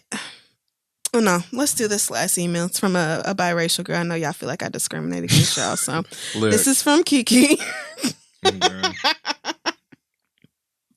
Kiki says, I live with my father while attending college because it's cheaper than living in the dorms. True. I know where this is going. Me and my mom had a falling out when she kicked me out at 18, so we don't really speak at the moment. No, you don't know where this is going. No, I don't. I am biracial. My dad is from Trinidad and came to the U.S. on a soccer scholarship at 18 and met my white mom while they were at college. Yeah, I was wrong. They ended up getting married, and I think my dad tried his best to assimilate to white culture when he came to this country, which is odd to me because the rest of his family is very much black. But anyway, lately he's been talking to me about how I need to embrace my white side and accept that I am biracial and that I need to start identifying as such. Granted, I was raised around white people until 8th grade when I switched to public school and was finally exposed to blacks. Hallelujah. At this time, I was getting to an age where I was working and was more exposed to white shenanigans than I was as a child, and my eyes were opened to the racism in my life and the lives of other black people. I realized that I was seen as a black person and was treated as such, especially when I put down the flat iron and let my natural fro breathe. I started hanging out with mostly black people in high school because I really just could not deal with white girls anymore. Same. I realized how racism impacted me, my community, and my family, and I am very vocal about my feelings at all times. My dad has now noticed that I am constantly shit-talking white people's shit and mostly prefer black people in all aspects of life, but he keeps bringing it up to me and my sisters and even tried to set me up with one of his friends' Vineyard Vines looking ass son. I don't know what Vineyard Vines is. Is Vineyard Vines like a white neighborhood or something? I actually don't know what it is. I just assume that it's like one of those like Jack and Jill or something. No, I thought that it was like one of those vineyards that people like white people be going to and I mean, perhaps wine tasting and stuff. Or maybe it's just a white neighborhood. I don't know. I really don't know what to do. How do I politely tell my father that I am not with the white shit and possibly get him to understand that we are both black? Thanks, y'all. Kiki. Kiki, you know, you did a lot of dragging of your white side in this email. Did. My God, you went in on your people. Like, you went in on your people.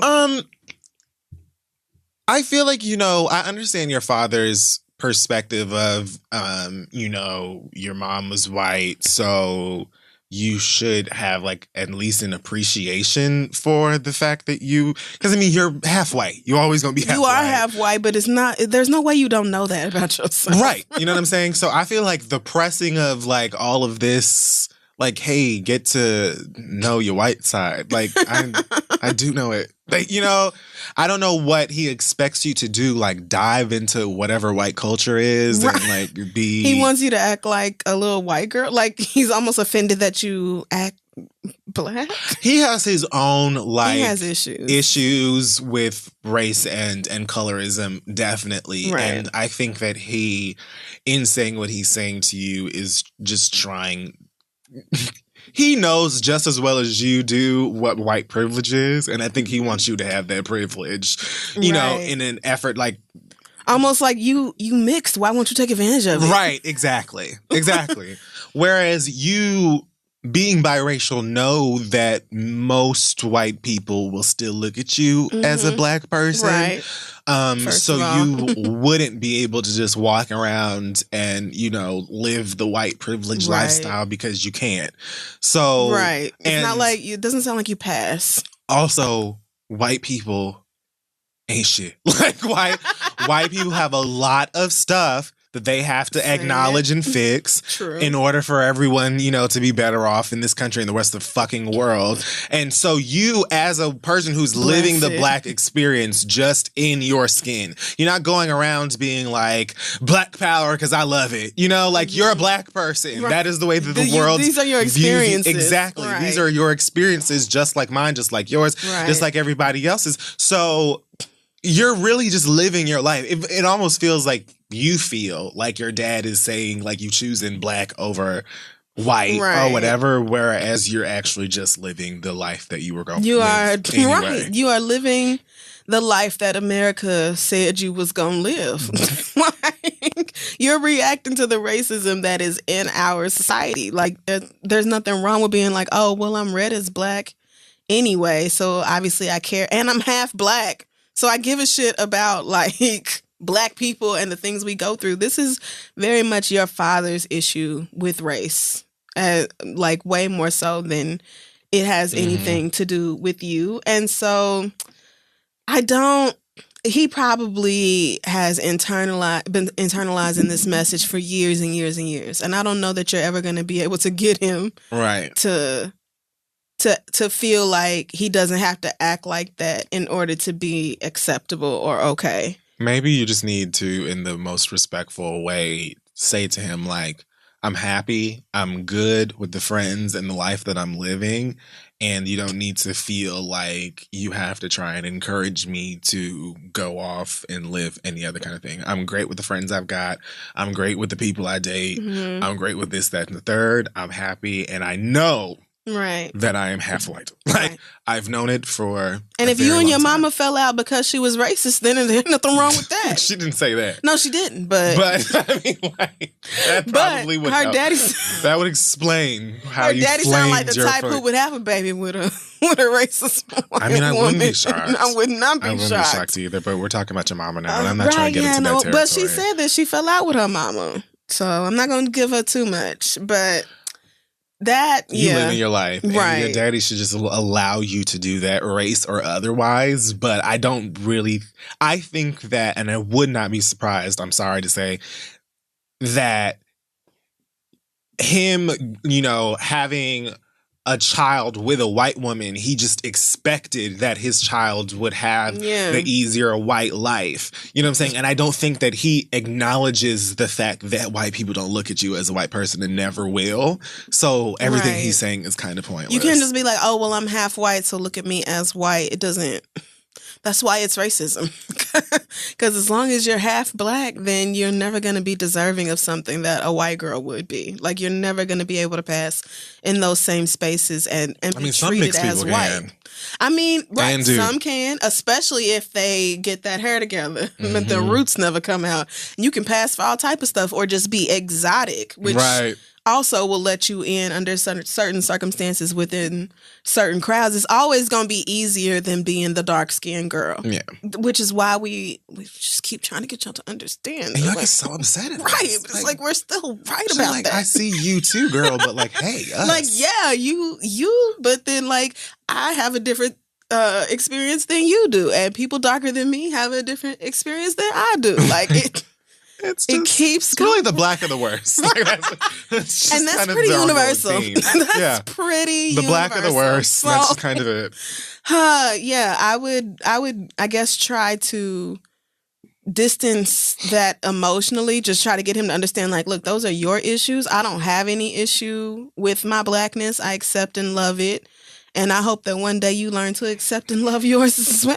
You paraphrasing, because if her daddy is Trini, you already know you ain't using that language. Like, but well, see, he is. But also, she said he's tried to assimilate into white culture. So maybe I'm not surprised. There's plenty of Caribbean men who, I mean, you see how the bleaching craze is going. Oh, well, you know what? And on that note, send your questions to asktheread@gmail.com. Let's take a break.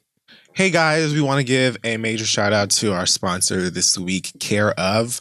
Even when you try to maintain a healthy diet, it can be hard to get all the nutrients your body needs for long-term health. Care Of is a monthly subscription vitamin service made from effective, quality ingredients that are personally tailored to your exact needs. Their fun online quiz, which asks about your diet, health goals, and lifestyle choices, makes it really easy to figure out what vitamins and supplements you specifically need in just a few minutes. No more worrying about replacing multiple bottles when you run out. Hate it, because your subscription box includes a 30-day supply of individually wrapped packets for easy grab and go, all for about 20% less than similar brands at local drug and health food stores. Yes, it was pretty easy to get the vitamins through the quiz and everything. Like, you just answer a bunch of different questions, and they have a whole list of different ones that you can choose from. Mine just showed up in the mail, so I'm excited to get started and see how great they are. But it was just like really dope selection, and of course cheaper than always having to carry my ass down to the drugstore. So for 25% off your first month of personalized Care Of vitamins, visit takecareof.com and enter READ. That's takecareof.com. Enter code READ for 25% off your first month of personalized vitamins. It's going to be fun. It's going to be great. Let them know we sent you. And let's wrap up the show. All right, so we're back, and it is time for the read. It is. So this is going to be really quick, I think, for me. Maybe. Who knows? I always say that, and it's never And quick. then it's 20 minutes. So I want to further discuss my Beyonce ticket purchasing experience. So, first of all, I did not get up at 9 a.m. Eastern with the rest of you girls because I don't do that. Everybody knows my sleeping habits are actual ass. I think that maybe I need to get whatever that insomnia medicine is. I don't know what it is. My brain just goes off. Maybe you need to take some melatonin from that Care Of. Oh, right. Maybe. Help your ass go to sleep. Or for them 3 white girls that just went to jail. You know what? I got on when I got up, and I said, you know what? My sleep is trash. I knew that I wasn't going to get up on time, and there are, fans who were more diligent and took it way more seriously. True. And I said, you know what? It's me. When I get up, I'm going to get what I can get. So I got up, took my ass on Tidal for the pre-sale, went over to the right side of the page or whatever. And now here's the thing. There are like all of these different packages. And oh, yeah. I was kind of confused as to what the different things are. Now, when I go to see Beyonce, it is always my goal to be as close to Beyonce as I can. Okay. Like many people who, I guess, will go to a Beyonce concert. True. So I already knew that I was trying to get down on the floor somewhere, but still have a seat. I saw general admission standing. None of that. No thanks. None of that for me. No, girl. I'm too old for that. I will not be doing that. No.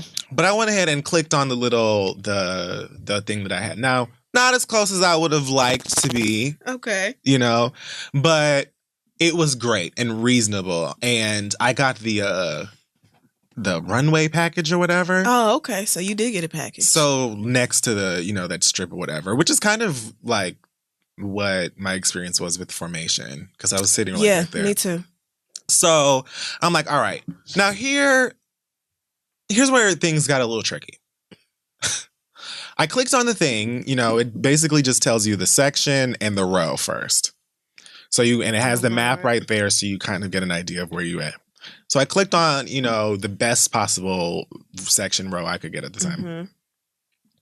And I saw the runway experience thing, but as soon as I clicked it, I saw this thing that said VIP riser experience. And I was like, what the fuck is that? Like, what is this riser thing? Is this the new pit? Where is the riser? How does this work? That doesn't sound stable. I don't know. Like, what's going on with that? Right. So I clicked back to go and go to the more info thing to see what the differences were in the two packages. But as soon as I clicked back, I realized that the package I was initially about to order or whatever was a couple $100 more. So I figured, well, that must be better. So I'll just stick with that. So I click on it again to go and finish my transaction. And a message pops up that says, another fan beat you to these tickets. Seconds.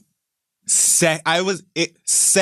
It was like, click, back. Oh, never mind. Back. Damn. Gone. And that's all it takes. Seconds. I swallowed the fumes arising from me.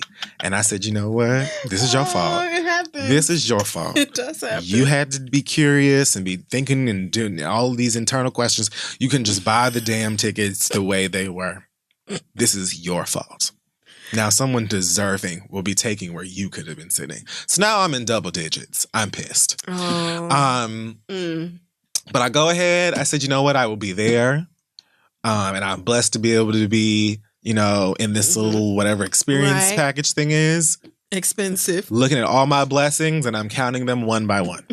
So I finished my whole thing, paid for it. And then I went back to Tidal because I was like, now I will actually read what all of the differences are in this. I look up the riser. The riser is, all I could tell you is it's actually a riser. I don't even know where it's supposed to be, but it says it has unobstructed views of the stage and all of the seats. And then all of the little frou-frou stuff that you get with it, like a laminate and all of that fun shit I love.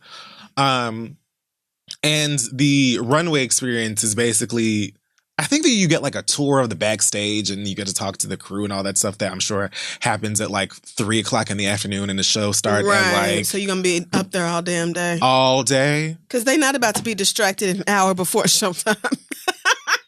I believe that we get free drinks, so I'll be taking advantage of that. Oh, okay. But other than, I'm not coming to get a tour. That's better than what we got for Formation. We sure did not have no bar. Which is probably for the best. But True.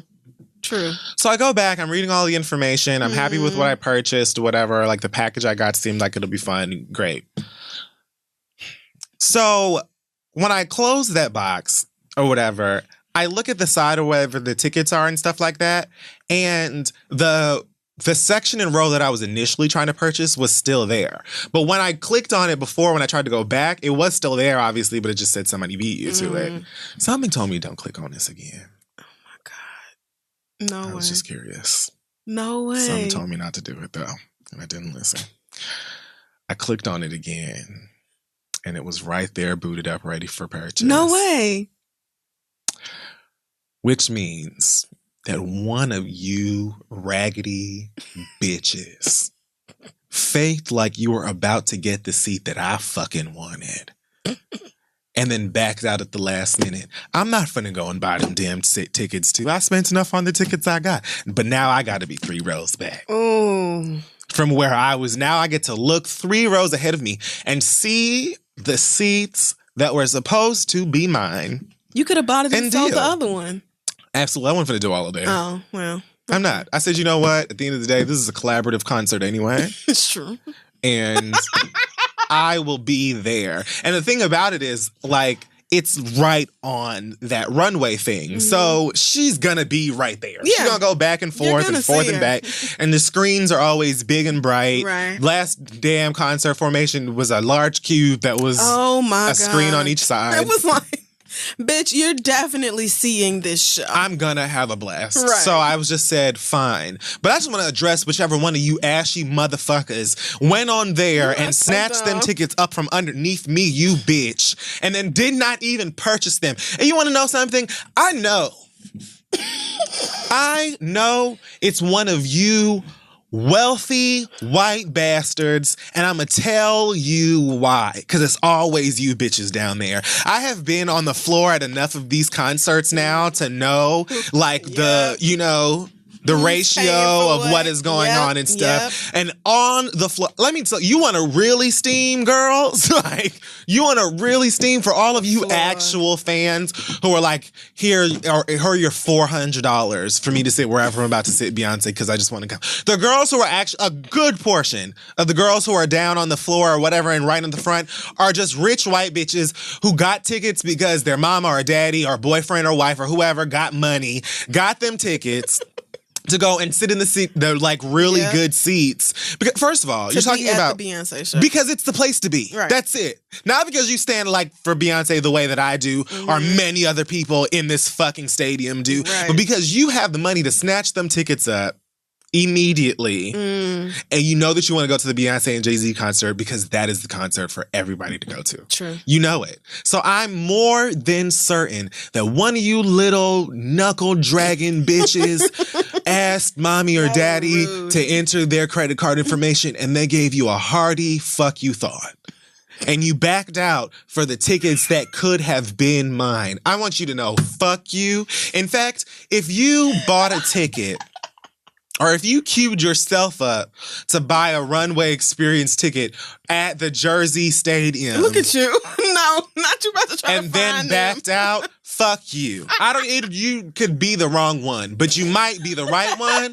And so fuck you, bitch. That is my read. Okay. And I'm done. That wasn't 20 minutes. No, it wasn't. But I understand being that angry. How? I just bought a ticket 3 rows back, and now it's like, it's one thing for it to be gone, but if you're going to take it, at least buy it. Like, buy it. An actual Beyonce fan would have... It shows you the price. It shows you right there. It says section blank, row blank. Yep. Number, comma, 0, 0, 0. 10 more zeros each plus fees. It says that before you click on anything. It does. So I know a real Beyonce fan would have never clicked on that unless they knew that they had the ducats to do it. Nobody who really wants to see Beyonce is playing those kinds of games on pre-sale day. Furthermore, I already told you that I didn't get up at the crack of damn dawn. So that further proves to me that it was just some like casually wealthy white bitch who played a game. I want you to know, fuck you from the bottom of my feet to the crown of my goddamn skull. Fuck you for life. What a fucking over 3 rows. That's rude. You're going to be looking in that general direction when you show up. I have no choice. It's in front of me. Like, what you... And I know it won't be them. Whoever is sitting there is someone who actually bought the damn tickets. So I can't even cuss you out. Damn. Well, this week, there are 2 brands that have fucked up in a way that is just incomprehensible to me. That's it. That, like, it's 2018 and you're actually doing something this egregious. So first of all, Snapchat. Snapchat. Where do I start? Girl, sis, what's happening over there at Snapchat? I haven't even opened it in weeks. So the children told me a few weeks ago that Snapchat did an update that made them say, fuck y'all forever. For life. They have tanked the rating. I think it's at like a 1.7 star now or something in the App Store. Good. They're pissed behind the update. One of the reasons that they are so annoyed about the update is because it totally changes the way you can view stories. You used to be able to just click on the screen and watch your friends' stories, and now it's just a bunch of, I don't know what the fuck it does anymore. It's just Kardashians. It's just Kardashians on that page all the time. But it also puts ads in between. If you can figure out how to watch stories, then you're going to see these big ass full screen ads in between each story, which is not totally new, but it's just more aggressive and annoying now. So Snapchat, who is continuing in the bad decision making, approved an ad, which is for a game called Would You Rather. Oh, God. Already sounds bad. The advertisement has a picture of Rihanna and a picture of Chris Brown. Oh, no, it doesn't. The top says, Would you rather? The Rihanna picture says, slap Rihanna. The Chris Brown picture says, punch Chris Brown. It's literally this. Would you rather slap Rihanna, punch Chris Brown? That is a real advertisement that was approved on Snapchat and made live on the app. I'm sorry, you can't see my mouth again. Millions of users. Like, what? Unbelievable. Unbelievable. Who the fuck approved that? Completely inexcusable. This, shout out to Brittany Packnett, who this is where she's the person I saw first tweeting about this situation. And I was just looking at it like, wait a minute. So we are in the year 2018 during International Women's Month. Fuck the month. We're really making fun of a domestic violence situation that a young woman could have very easily died from at the hands of a young man who has shown himself to be a serial abuser. Like, he has done this more than once, and this is not cute or funny at all. Who the fuck thought, you know what? Yes. I don't know if they have some sort of automated system going through all their ads. But if that's the case, y'all got to change the way you do things, because I refuse to believe human eyes looked at this and approved it. I feel you. But can you not read the text? Slap Rihanna? Something that says, would you rather slap Rihanna or punch Chris Brown is really on your app. Like, as an advertisement going out to a bunch of fucking children. Because again, if you're older than like 31, you probably need to Google how to use Snapchat any fucking way. Right. So it's going out to a bunch of 20-somethings and teenagers and shit. And you really think this is like, how? Maybe they thought nobody would see it since it's trash now. I don't know if Snapchat was just like, how much worse can we make it? But I'm going to say this. I'm sure y'all already know it, but if not for the fact that your filters are light years beyond anything Instagram can do, nobody would be on y'all's fucking app. Very true. Not a goddamn soul. You're the only app that makes my Bitmoji dance, but other than that, I just save it. You have really fucking fun filters. And that's it. I honestly save them and use them elsewhere. Right. Like, exactly. The one that you can get a mustache and a goatee with, I've been going crazy with that filter. Bet you have. I love it. People have told me I look like Charmaine, which is rude. That is mean. So I do not look like Leonard. That is not fair. But anyway, back to Snapchat. I just don't. Of course, they have removed the ad and they have apologized for, this. Yeah. But there is just no excuse. There is just no excuse for a social media app as popular as Snapchat to have done something this fucking insane. It just, so stupid. It defies all logic. But even dumber than that, United Airlines. What the hell did United do? This might actually hurt your heart. Oh, God. So, a flight attendant at United Airlines forced a family to put their dog, who was in a crate, in an overhead bin. The mother was having trouble fitting the dog in the crate under the seat in front of her. So, the flight attendant made them stow the dog in the overhead bin. What? The dog barked for 2 hours and then went silent. They weren't allowed to get up because there was a lot of turbulence. No. When the flight was over, no, they found Coquito dead in his crate in the overhead compartment because the flight attendant insisted that the dog be shoved up there. Now, I'm whooping that motherfucker's ass. I can't understand how United is even still in business. The pilots. I don't get it. I'm fighting who's ever at the gate when I get off. I do not get it. I do not get it. I'm ripping logos off the wall. Like, I'm going to own United. It's very easy to say coulda, shoulda, woulda in this situation. Like, you know, y'all shouldn't have even, you know, stayed on the flight if they did that, and y'all should have cussed this at people out. And Fuck blah, all blah, blah. that. You know, hindsight is always 2020. Mhm. And to think that the dog was up there like slowly losing oxygen. I can't even. And like begging to be let out, and you were just not permitted. Like, because you can't argue with flight attendants and shit like that. Nobody wants to end up on the no-fly list. Nobody wants the marshals to come. Nobody wants to rock the boat with people like that. So I understand feeling like if the flight attendant said you had to, maybe feeling pressured into having to. But that, Absolutely, I get you that. lost the life of your pet during this flight. United is the same airline. Remember, they yanked that man out of his seat and dragged him off the plane and had to settle for an undisclosed amount. Y'all ain't tired of giving people money? Y'all not tired of giving out money, United? What the fuck is this? An 11-year-old girl had to see her dead pet when her family was like coming home from vacation. I don't even know. Oof. Like, that check is going to be they were so going, hefty. what they were doing, but the flight, I can't understand. Help me understand a flight attendant, somebody whose job it is to help make sure flights go smoothly. Like, you have to know that the overhead bin is a space with not a lot of oxygen. Like, you have to know that pets have to be stowed in that area of the seat in front of you. Like, you have to know that. You have to know that living beings are not to be stowed up in. She has to know that. Thank you. I cannot.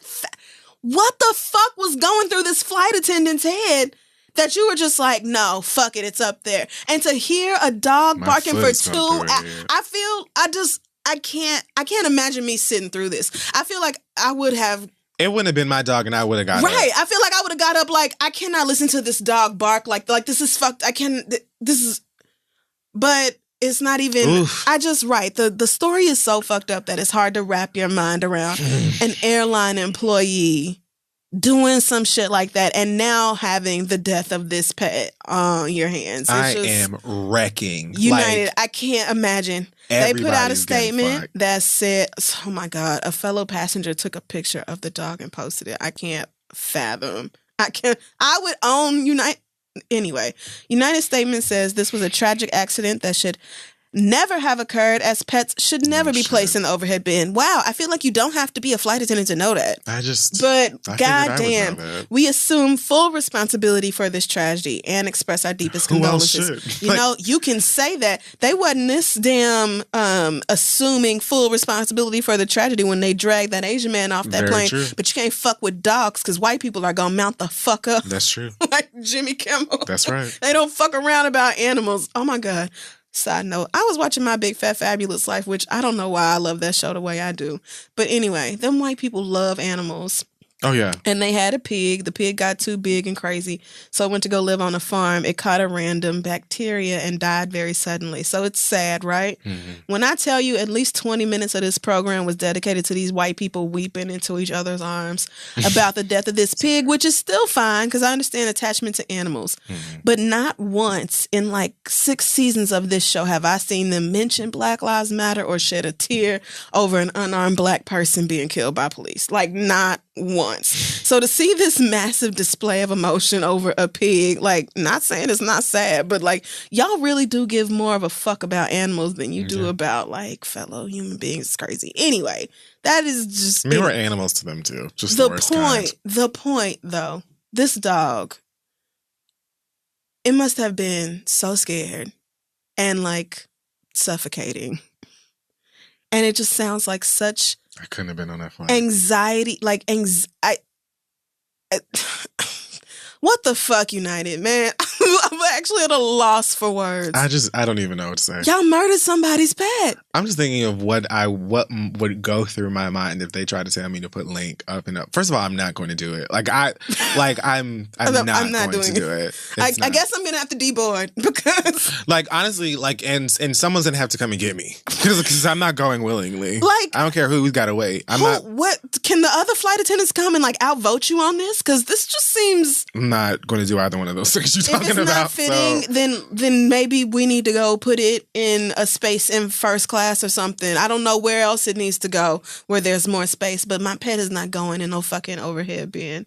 And you can't, but anyway, United, I don't know what the fuck I don't know what the fuck your flight attendant was going through. I don't know how they thought this was okay. I can't. I'm actually just. That's disgusting. You let an animal suffer like that, and knowing it's happening. I don't even understand. Right. Oof, I want to fight. I don't understand how a flight attendant would insist on something that you know is going to kill the animal.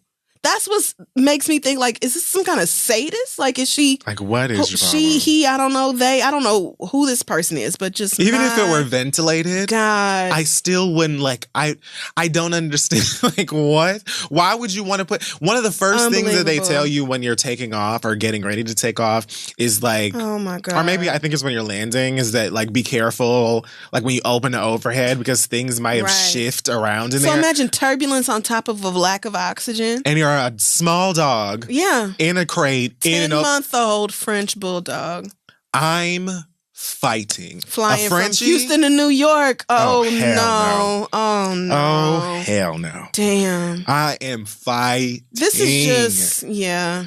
I would honestly have, put my hand in front of that child and just been I got this. Not even knowing them. I would just,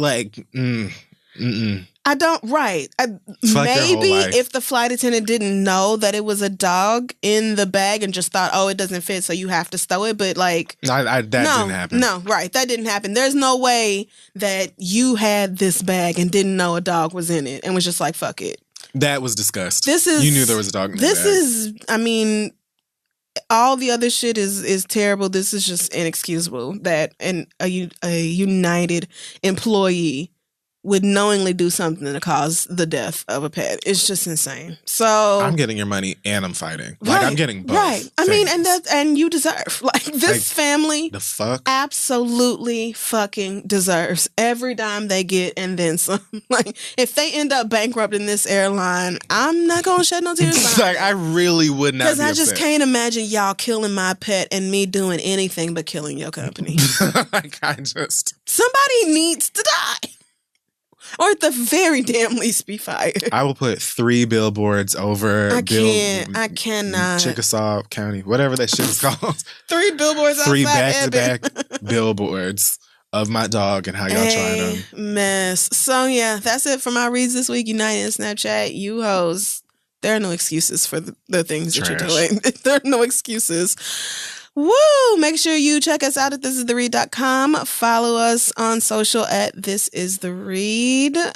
Thank you very much, DC, for showing out last weekend. I believe Nashville's up next. Yeah, I was literally just going to click to find out. TheReadLive.com for tickets. Boston. April It's 7th. been a while. Boston on April 7th, St. Louis May 5th, Toronto June 2nd, Oakland on June 9th, and of course we will be at Essence Fest on July 6th. Tickets to all those shows at thereadlive.com. Kid Fury, do you have any other news this week? Yes, the 1-year anniversary of Getting Grown is coming up on April 13th. That is a Friday. It'll be taking place in Washington, the DC. So make sure that you guys go to gettinggrown.live. That's getting with no G at the end. Grown.live. Get your tickets. Miss Crystal West is hosting. No, I'm not hosting. You're not hosting? Oh, you're going to be on. I'm going to be like a part of the kitchen table talk. Oh, right. Okay. I'm going to be like a little segment on the show. So yes, I believe tickets are almost sold out. So yeah, head over and get yours today. It's going to be a good time. Love Jade and Kia so much. I'm very excited to be there. So proud of you guys. Congratulations on a year, even though it feels like it was yesterday. Right, it does. Time really flies. What the fuck? Other than that, I think that I'm just about it for... Yep, I am just about it. I'm just about it. Do we have an acronym this week? I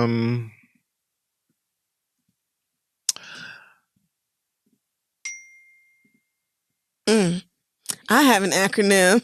That's fine. What is it? GWIOS. Oh, wait, no, that isn't it. All right, well. GWPIOS.